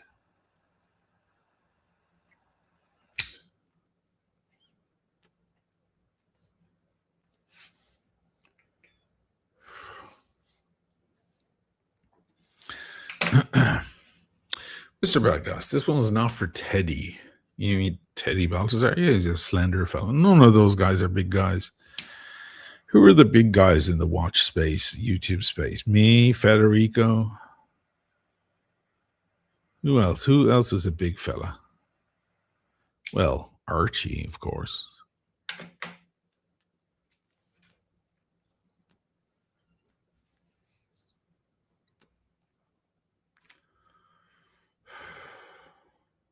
Archie had all those Calatravas, you remember? Beautiful watches. I mean, incredible. With tiny little buttons on his enormous arms. Sometimes it's about scale, guys.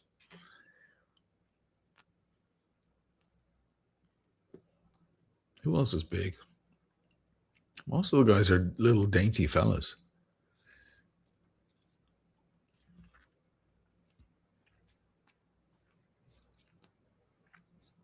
Yeah, even Evan Hogan said, sell it to AC3.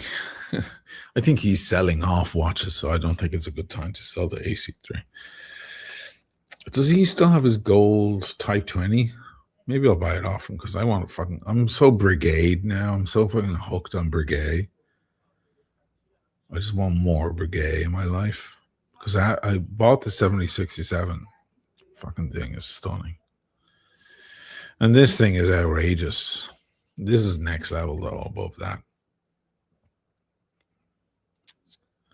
But I want that Type 20 now.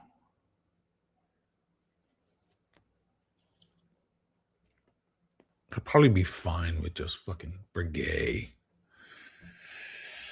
And an AP.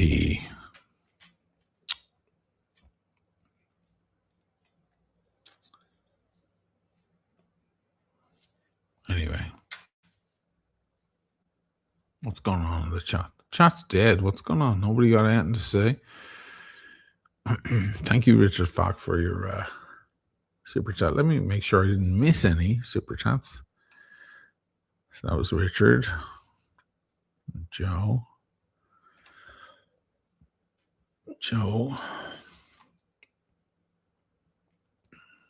Yeah. Fairly thin tonight. Might be time for me to stop doing these fucking Friday nights.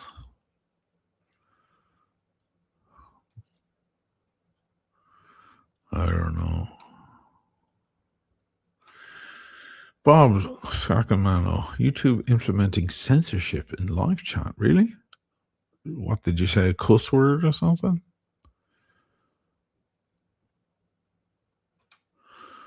Sorry to hear that. The powers that be. Anyone get on upscrolled? Because TikTok is a mess. Just got sold. Now everyone's leaving, going to a new thing called Upscrolled. I did it. I got on it. Downloaded it straight away. It was the most downloaded app of the week across the world. Upscrolled. There it is. Where you get to say whatever you want to say. There's my friend Blakely. Ah.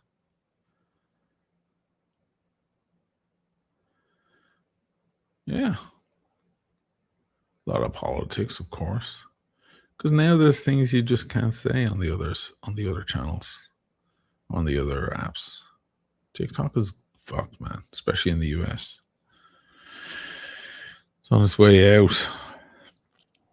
Well, that's always the case, right? These things ebb and flow. Do you remember Facebook was our world and MySpace before that? Is anyone old enough in the room? I'm sure plenty of you are, to remember Netscape Navigator. And then when there was a war between Netscape and Explorer for which web window or Explorer you used. I used both at the time. Patrick Conan, he said genocide is evil. You can't say that. No, you can't, apparently. You can't say evil is evil anymore.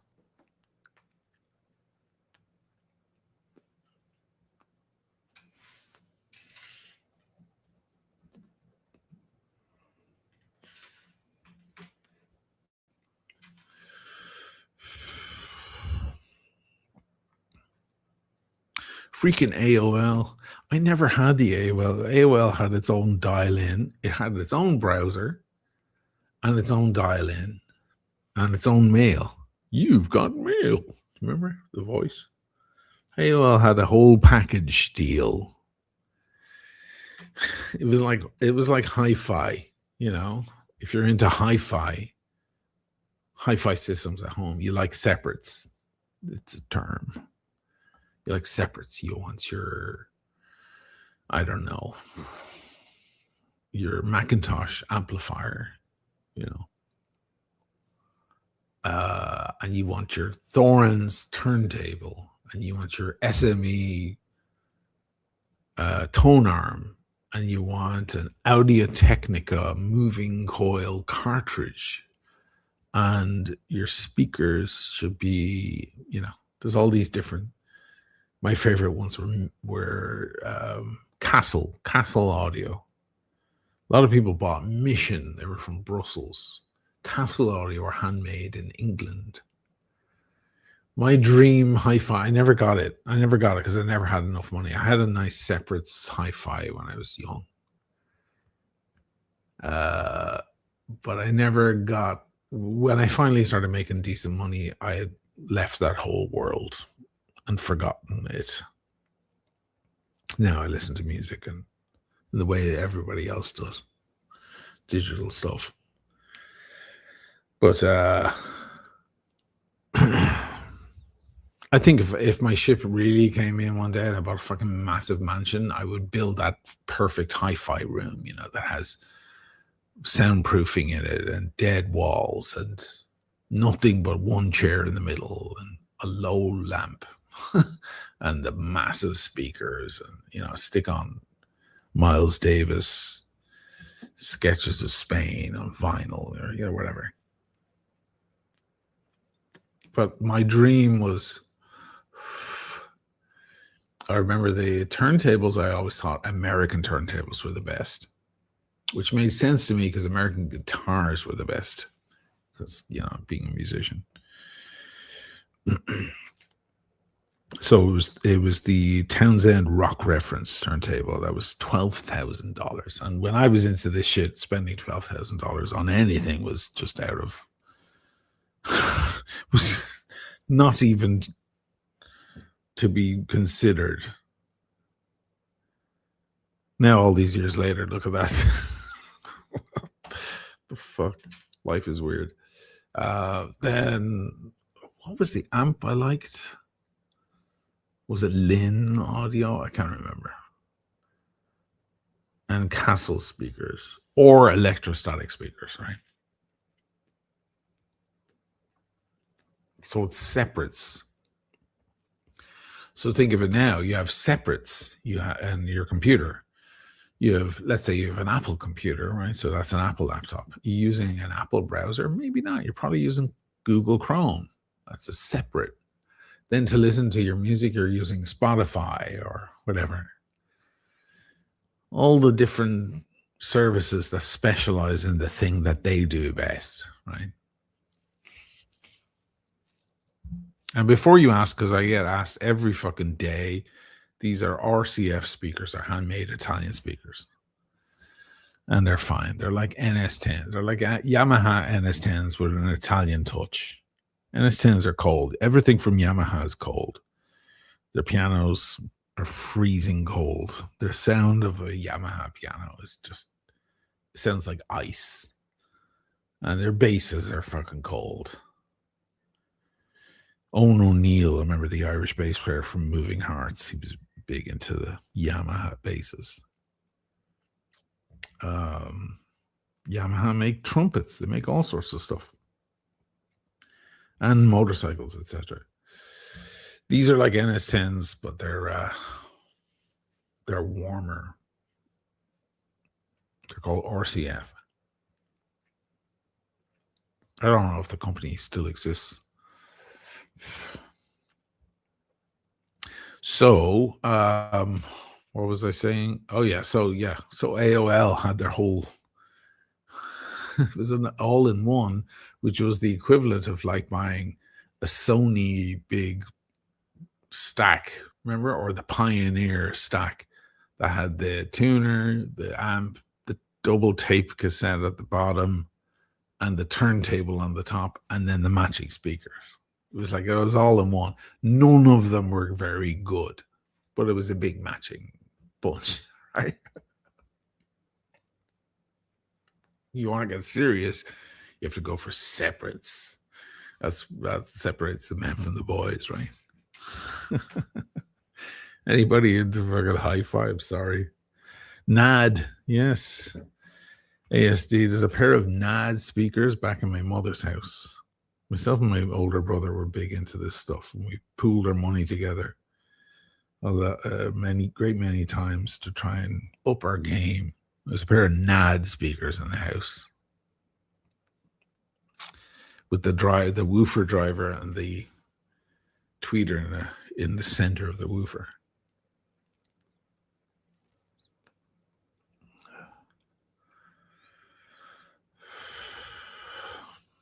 Torrens TD124, great turntable, Jim. Great. I think that's one of the most sold turntables back in the day. Torrens were always strong. We still have a Torrens back in the house. Strong.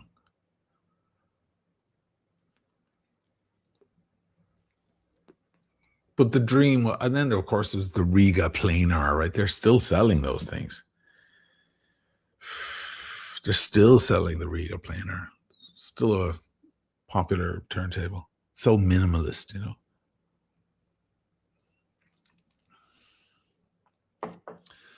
But to me, the dream was the one you always see in the movies when they're in like a billionaire's, house on top of a skyscraper in the future or something, and There's always a Alessi stuff in the kitchen. I have a ton of Alessi. I don't know where it is though. I don't know where all my Alessi stuff is. I have a fucking big collection of Alessi. I actually worked for Alessi in New York. Oh my god, fucking hell. I just remembered I worked for Alessi. I totally forgot about that. But yeah, the kitchen's always like the wine jugs are Alessi and of course the juicy, what do they call it? The thing that looks like an old 50s sci-fi movie for the lemon squeeze. It's all futuristic, weird Art Deco shit for the kitchen.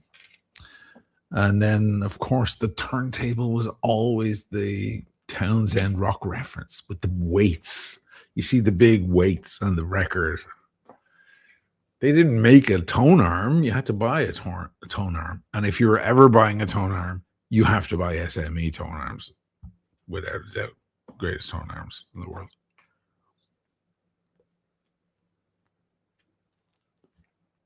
I know I went off on a rant now about hi-fi. I'm telling you guys, life is long. People think life is short. It's long. It's really fucking long. You can do a lot. You can get into a lot of stuff. Quad. Yeah, Quad, Jason. Well, Quad made electrostatic speakers. They're probably the best-selling electrostatic speakers. Quad were big. Hey, there's Dirk. Philippe Stark. Yeah, he designed a lot of the Alessi stuff. Stark and Aldo Pauli. They had all their big guys. Made a lot of money off that stuff. I think they made more. I think Philippe Stark made more off Alessi designs than he did off of anything else. Jim Patterson, I found a Marantz 7C preamp. Yeah, Marantz decent, especially when they separated. I had a couple of Marantz amps, but when you separated them to preamp and power amp, then you were up in your game. Carlos, Bang & Olufsen always look and sound cool. They look cool. Bang & Olufsen were about design, and they compromised. They were the opposite of Bauhaus. So Bauhaus is function before form. The whole idea of that something has to work well, and after it works well, you begin to appreciate how beautiful it is. Now, that happens in the world of musical instruments a lot, because obviously their tone and their performance is the most important thing.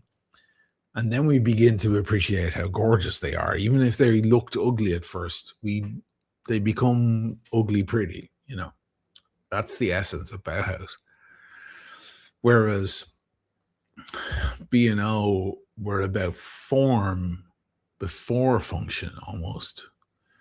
They compromised their function for their form, which I think was their Achilles heel. That and the fact that their shit was like, it was like $12,000 for a phone that looked like a banana, you know, whatever. But it's great for a movie set. You know, stick that in a movie set and it looks great for a futuristic movie. You know, B&O.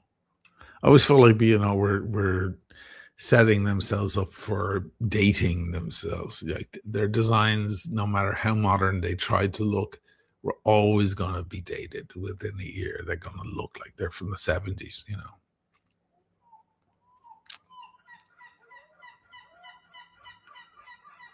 And the Seagulls agree.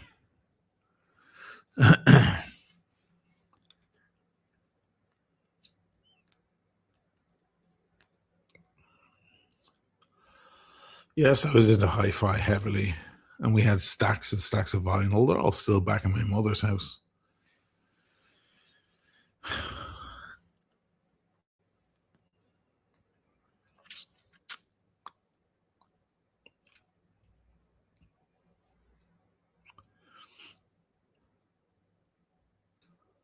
Bob Sacamano, Sona's favorite Italian company too. Great speakers.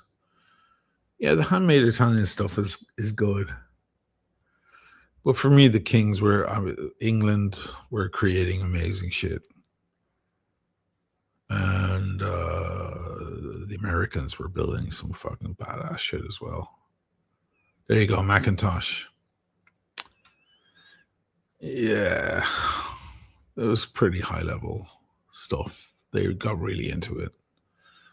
Americans embraced the whole high fidelity phenomenon.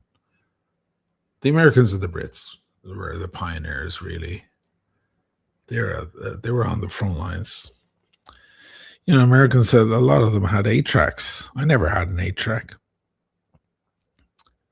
You know, turntable was the closest thing I got to reel to reel, except for when I was actually dealing with reel to reel and big studios with 2-inch tape,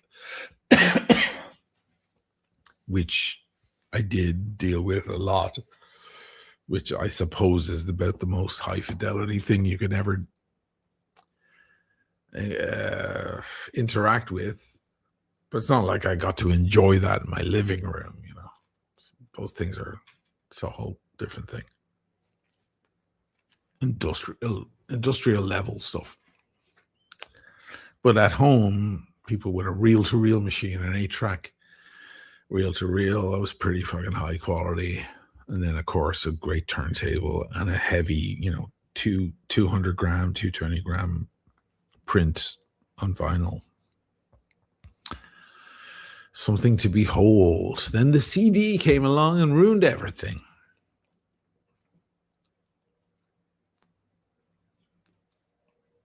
What's that?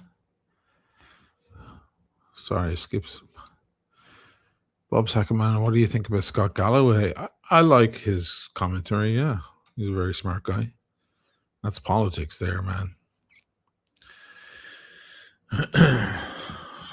Yeah, of course I like him. It's a thinker and a reader. I tend to like those people. Jensen car speakers. Remember those? I never got into car hi-fi. Although working on records for years, people would always say you need to do the car test for your mix. You're trying to mix a record or mix a song. When you can't hear it anymore because you've played the song 10,000 times. You got to stick it on a CD and go out, get some fresh air and get it in the car and go for a drive and play it in the car and see if it sounds good in the car. The car test was always a big test. Never really worked for me because I was always dissatisfied with mixes. That's unfortunately the plight of a musician. It's the reason why you hire someone to mix your music. The best thing to do is write your song, produce your song, record your song, produce it, do the whole thing, arrange it, do the whole thing, and then give it to a mixer, and then go away, have someone break your phone, and go and live in Hawaii or on some remote island for a year.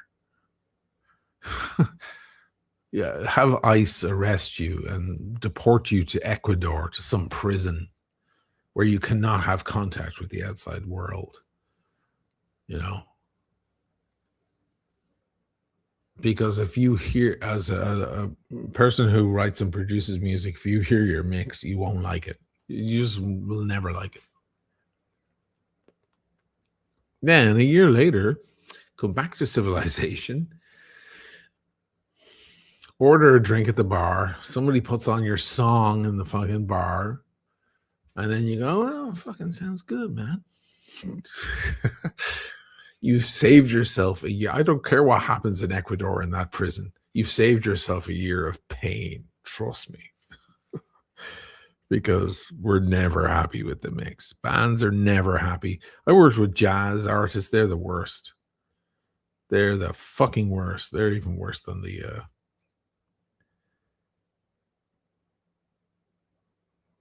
they're even worse than the rock guys.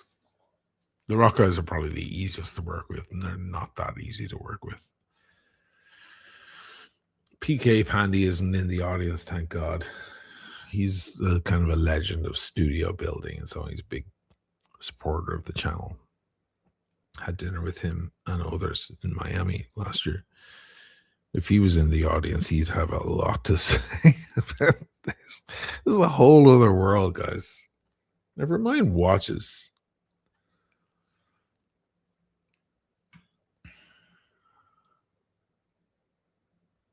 Plex Form. Bang & Olufsen products are extremely durable and look timeless. That's a good. Oh, I'm glad you said that, and I'm glad that you think that. I see them sometimes, and I'm like, oh my god, they've aged so badly. They age like the first iWatch or Apple Watch. You remember the first one? A lot of you guys have an Apple Watch on now. Go back and look at the first one. Even the gold one. Remember they made a solid gold one. I've yet to make an episode on this, but my theory is that they were responsible for the rekindling of the watch fascination. That watches had eventually become somewhat obsolete, something only for old lawyers and barristers and CEOs of big companies. They were no longer a thing that anyone gave a shit about. And why would they be? People didn't have a thing on their wrist. I don't know, like if you guys remember through the noughties, the 2000s, nobody gave a shit about having a thing on their wrist. I think that Apple, by releasing finally a watch that was a little phone, they made one in gold, actually re-injected the idea of that. And a whole new generation went, oh, that's nice. Wow, it does everything that my phone, or a lot of the things my phone does, but it's in gold. Wow. And it was 17 grand. Do you remember it was 17 grand for that thing? People were like, what? How could they possibly charge that much? Go back and look at that thing now. Or look at the original iPod or the first iPhone now. For me, with Bang & Olufsen, that's all I see. I'm like, oh, Jesus. It's like, oh, Jesus. You were trying to make it look futuristic, and now it just looks awkward and clumpy and wrong, But I'm not right. That's just my opinion. So you might be right. Just some of this shit is really fucking awful. And they're trying to be steampunk or futuristic minimalist or whatever they're trying to be. It's just not right. Not steampunk. No, sorry. They've never been steampunk. Sorry, I misspoke. But you know what I mean? Like futuristic vintage at the same time.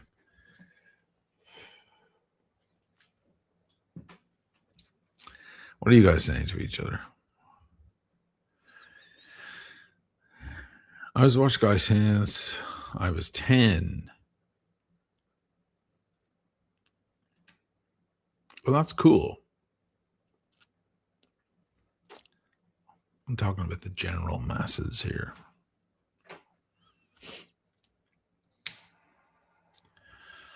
All right. Have I finished? Did I talk enough? I don't know.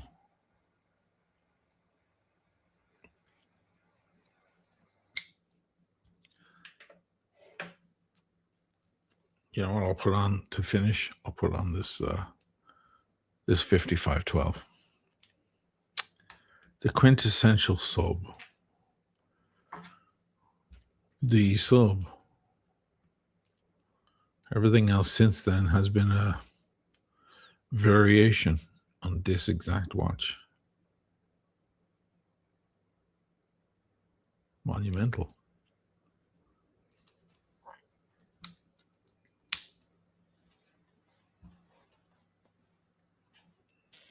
It's a beauty. Doesn't even look too small on me. I mean, it looks a little small.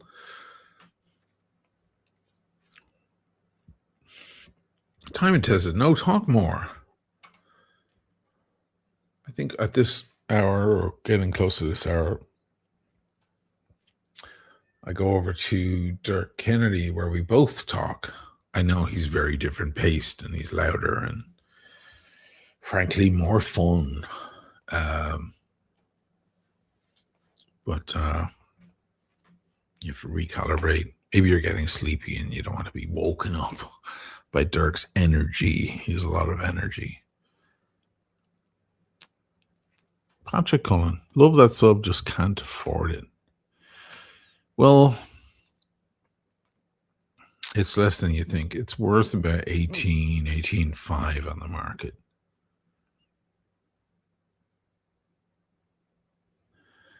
But Simone is happy with 14 on it. He's just decided to move off some of his treasure chest. That guy has amazing stuff in his safe. You wouldn't believe this, like old Venice gold shit. Like he has like a ship, like a Venetian ship made in solid gold. Like this thing you would put on a mantelpiece. Only for the uber rich would ever think about buying this thing. He has all these crazy medallions and he does have his collection of vintage pieces. He's a big vintage guy. And I'm lucky enough to be one of his good mates. So he's like, hey, I'm going to stick that on your wrist. I'm like, sure. Twist my arm. Why don't you? I'd buy it myself, honestly. My problem is I just bought a bunch of watches and I'm renovating an apartment. I shouldn't be buying anything right now.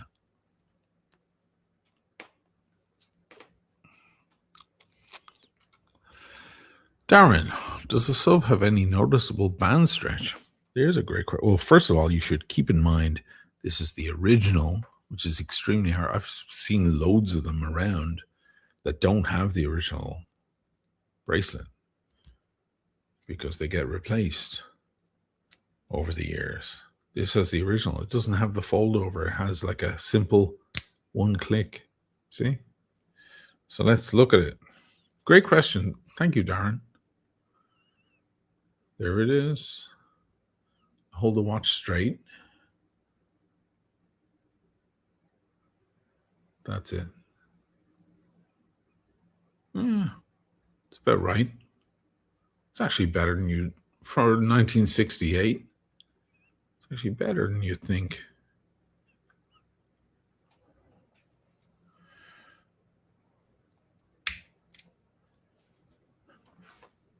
Good question.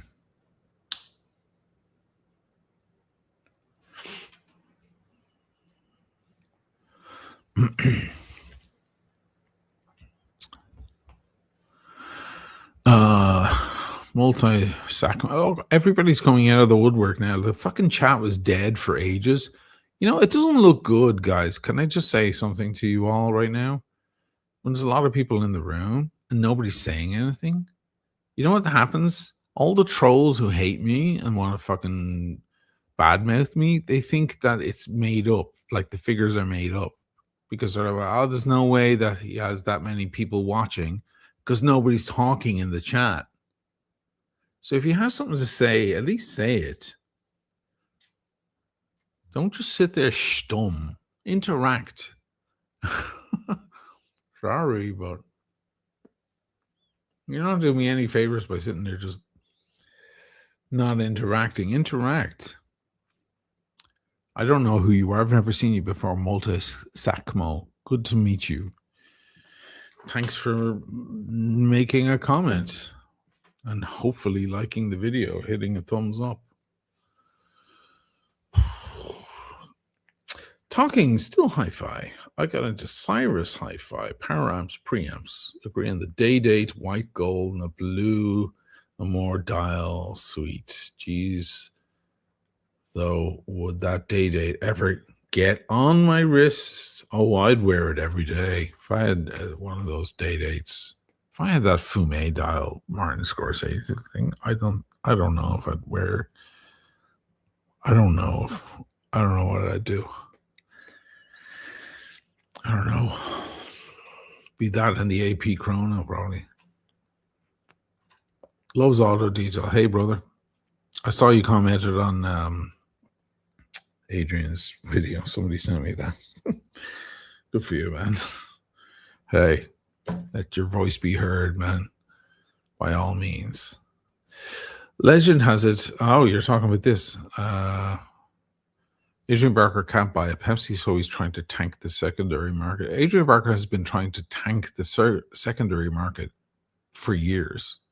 He has a particular disdain for it. That's not new. I know this guy. We go back, me and him. Yes. And by saying yes, that if you buy a sub in the store and you try to sell it, you'll get less than what you pay for. That's essentially what he's trying to do. Yeah. He can't get a Pepsi. He's on the record saying that. And he's frustrated by that. Meanwhile, he forgets that if Pepsis were so easy to fucking buy, nobody would want them in the first place. Yes, he's all about tool watch and, oh, it's just a tool on your wrist. Is it really a Pepsi on the Jubilee? Really? Really? Is that a tool? Because if you want a tool watch, just go buy yourself a Seiko, Adrian. They're perfectly good tool watches. Why do you want a Rolex?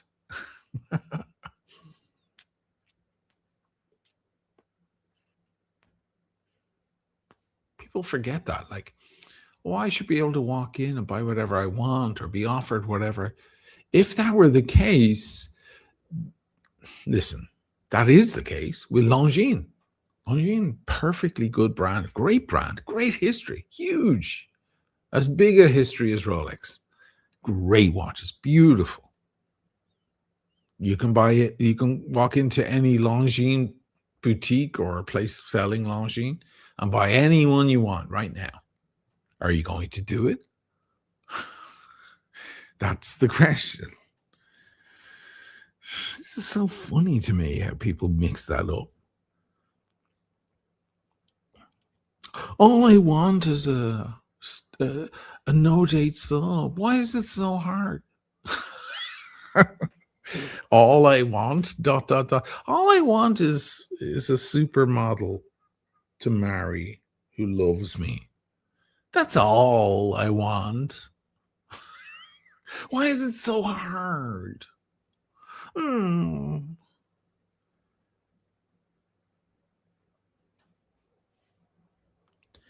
If you were able to walk in and just get yourself a fucking Pepsi or some other GMT offered, if they didn't have that one there and they offered you something else, which was the example he gave.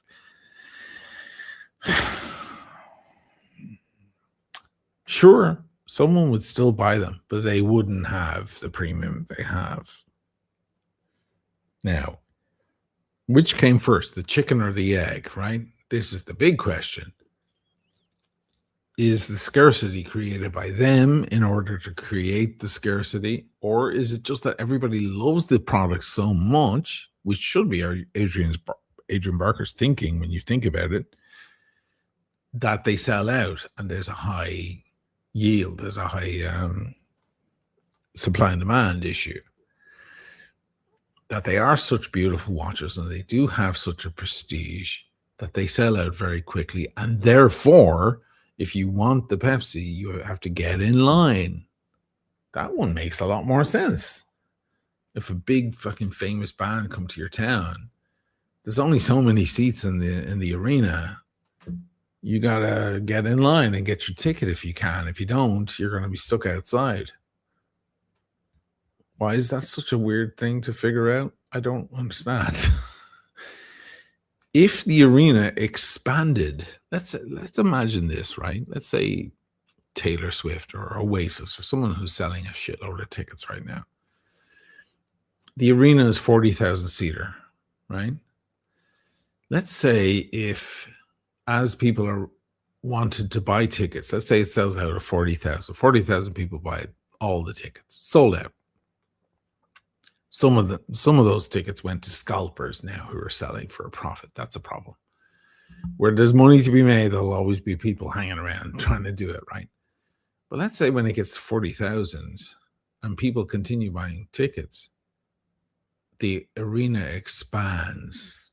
Imagine that reality.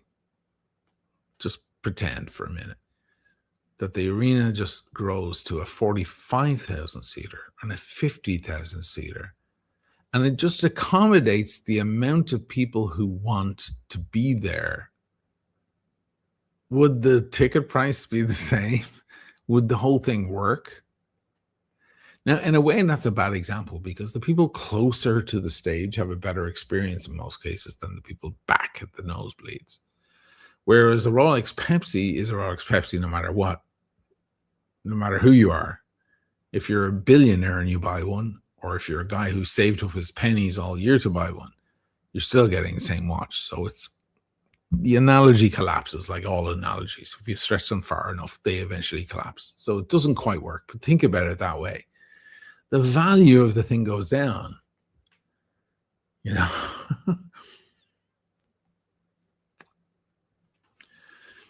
So in a way, he should be thanking his lucky stars that when he eventually does get the call, which I believe Adrian Barker probably eventually will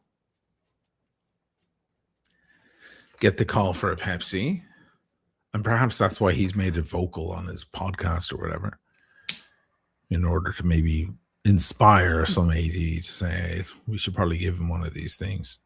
He's been nagging us for years. That it'll feel even more special on his wrist. Won't be just a watch.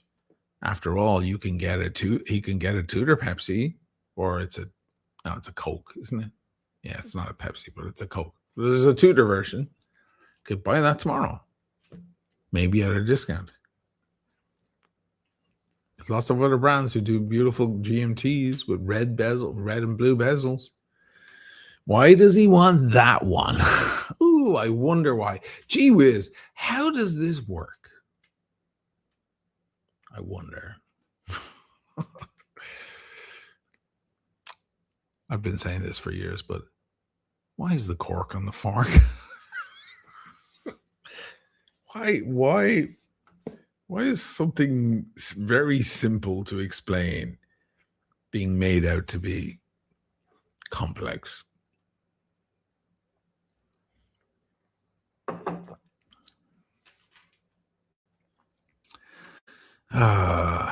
Nicolas Saldier, the Dubai expat guy, flew all over the world looking for a Pepsi. Took him years. Well, my friend John, who I had on last week, he got one in 8 months, but he flashed his badge, and the boys in the place were like, let's give it to him because we want him as a friend. That's basically it. John wouldn't say that, but I'm going to say it. You want a fucking Pepsi in 8 months, guys? Join I shouldn't say which organization, but join an important organization. Please and thank you. Why doesn't he just get one second hand? Well, we've arrived at it now. Please and thank you, and please and thank you for saying that. Thank you. He may be trying to push it down so that he can get one on the secondary market for closer to retail. That's the sinister side to this whole thing, because he does have an influence. He has a strong voice. Can't deny that.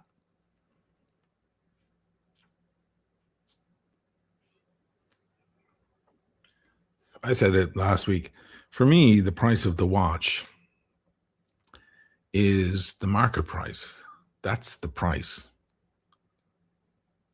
That's the price of the watch. The market price is the price of the watch. A Pepsi is 20 grand in dollars, roughly, maybe more if it's brand new, unworn. 22, whatever, 18.5 here used, 18.5 in euros. That's the price. You want a Pepsi? That's the price. Oh, I got a Pepsi for retail. And what is a Pepsi these days? I don't even fucking know what it is. Well, you just got mad lucky. You just got that's luck, or it's you've worked your way. How much did you spend with the AD for years? Were you grandfathered in? Was your father buying watches back in the 90s before you? Like, what's the story? Give us some perspective here. And if there isn't any, then you're extremely lucky. You're in a fortunate position, and there's no reason to boast about it. It doesn't mean that everybody paying the market price is being ripped off. They're not. Because if you pay the market price for, okay, let's make it real simple, okay? I'll explain it to you like you're 6-year-olds. Sorry. If you pay 20 on a Pepsi today, a brand new one, actually, if you're talking in dollars, it'd be more than that. But let's be fair and just go for 20, right? 1,000 for a Pepsi. New and worn, gorgeous, in the box, full set, the whole thing. And you wear it for 2 weeks or 2 months. And you go, I don't like this anymore. I made a mistake. It's not for me. Or I've got a bill to pay. I've got a medical condition. I need the money. You can sell it for 20. You can sell it for what you bought it for. Maybe you'll lose a few quid. Maybe you'll actually gain. Depends on which way it swings. If you kept it in beautiful condition, you probably won't lose a dime. Probably not. So, have you been ripped off? Are you the sucker in the room because you paid more than retail? No, you didn't lose a dime. That's the market value of the watch.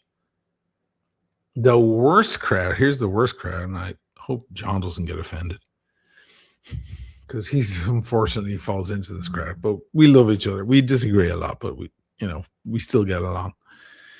The worst crowd are the guys who go, I'm never paying over retail. But when they do get the watch at retail and they decide to sell it, did they sell it for retail? Here's a very interesting crowd. Oh, I got a Pepsi for 10,000 because I held out, and I'm not playing the games with the secondary market. I'm never paying a dime over it. First of all, you're paying a lot of money for something you don't need. You're already a fucking sucker. Okay, you can tell the time on your phone, and Rolex are fucking charging you at the wazoo. You're already getting raped in the ass, so don't go all high and mighty on me. Like, you're the fucking one with the wisdom. Fuck off. You're a sucker like the rest of us. You just decided to place this parameter in there to cut yourself out of the crowd of the masses. Good for you. Well, if it worked, it worked, and God bless. So you get your thing for 10 grand, and then you decide you don't like the watch anymore, and the market's looking for 20, 25. What, are you going to sell it for 10? No, you're not. You're going to go back out and go, oh, I just want my money back. Actually, I've got a few scuffs on it. I'll take 500 off. Sell it to you for 9,500. Are you going to do that? Where's your fucking high and mighty moral horse shit now? No. Now they go, we'll give you 21 for that. You're going to take it, aren't you?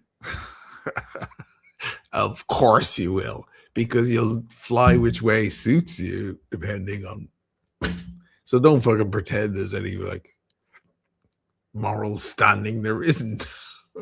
You just want the watch as cheap as you can possibly get it when you're buying it, and you want it as much money as you can get for it when you're selling it. Gee whiz, I wonder how this figures.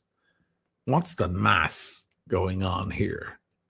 Meanwhile, the I will never pay a dime over retail crowd, if it goes below retail, like Adrian is predicting, Adrian Barker's like, eventually the price for a sub will be below retail. He went all in.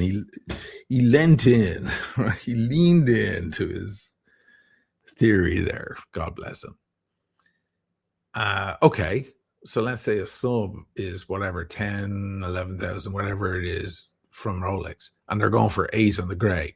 Where's the I'll never pay a dime over retail crowd? No, the retail is 10, but you can get it for 8. So you're going to pay 10 because that's retail. Oh, now you want to go to the gray, don't you? I wonder why. Fuck off. People are fucking stupid, man. You think we can't see your tits all the way from over here?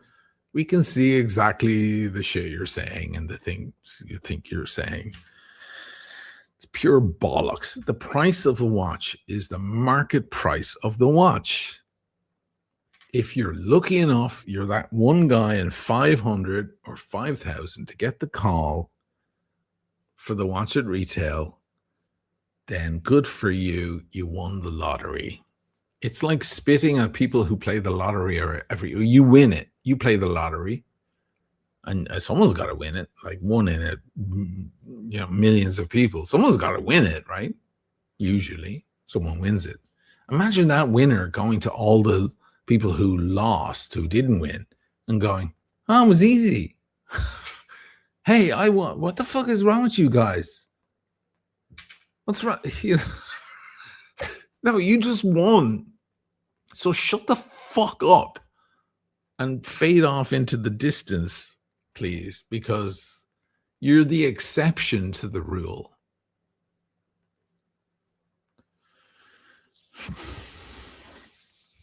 This is why we drink, guys. This is why we drink alcohol. Thank God. Thank God for alcohol. All right. Joe LaFaro, I bought a sub for under retail in 1990. It was a different world back then, my friend.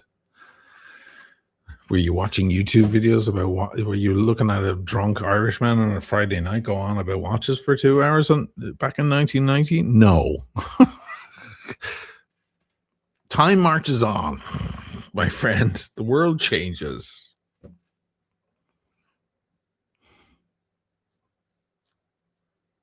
I'm getting a little terse now.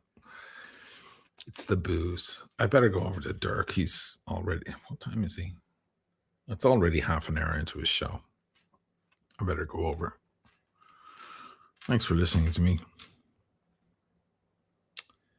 And for the record, a Submariner brand new from the AD, if you buy it, you can fetch about $1,000, depending on what currency, but currencies fluctuate a lot. Somewhere around $1,000 British, 1,400 euro, 1,700 Canadian, whatever it is, 2,000 Australian, whatever, more to a grey market dealer who will then sell it for their own $500 profit, a small profit. It's never been huge on subs, but it's been solid. The thing about the sub, it's been a solid sale. Easy to sell, sells in a day or two. It's a simple $500, $600. It always has been that way. Subs.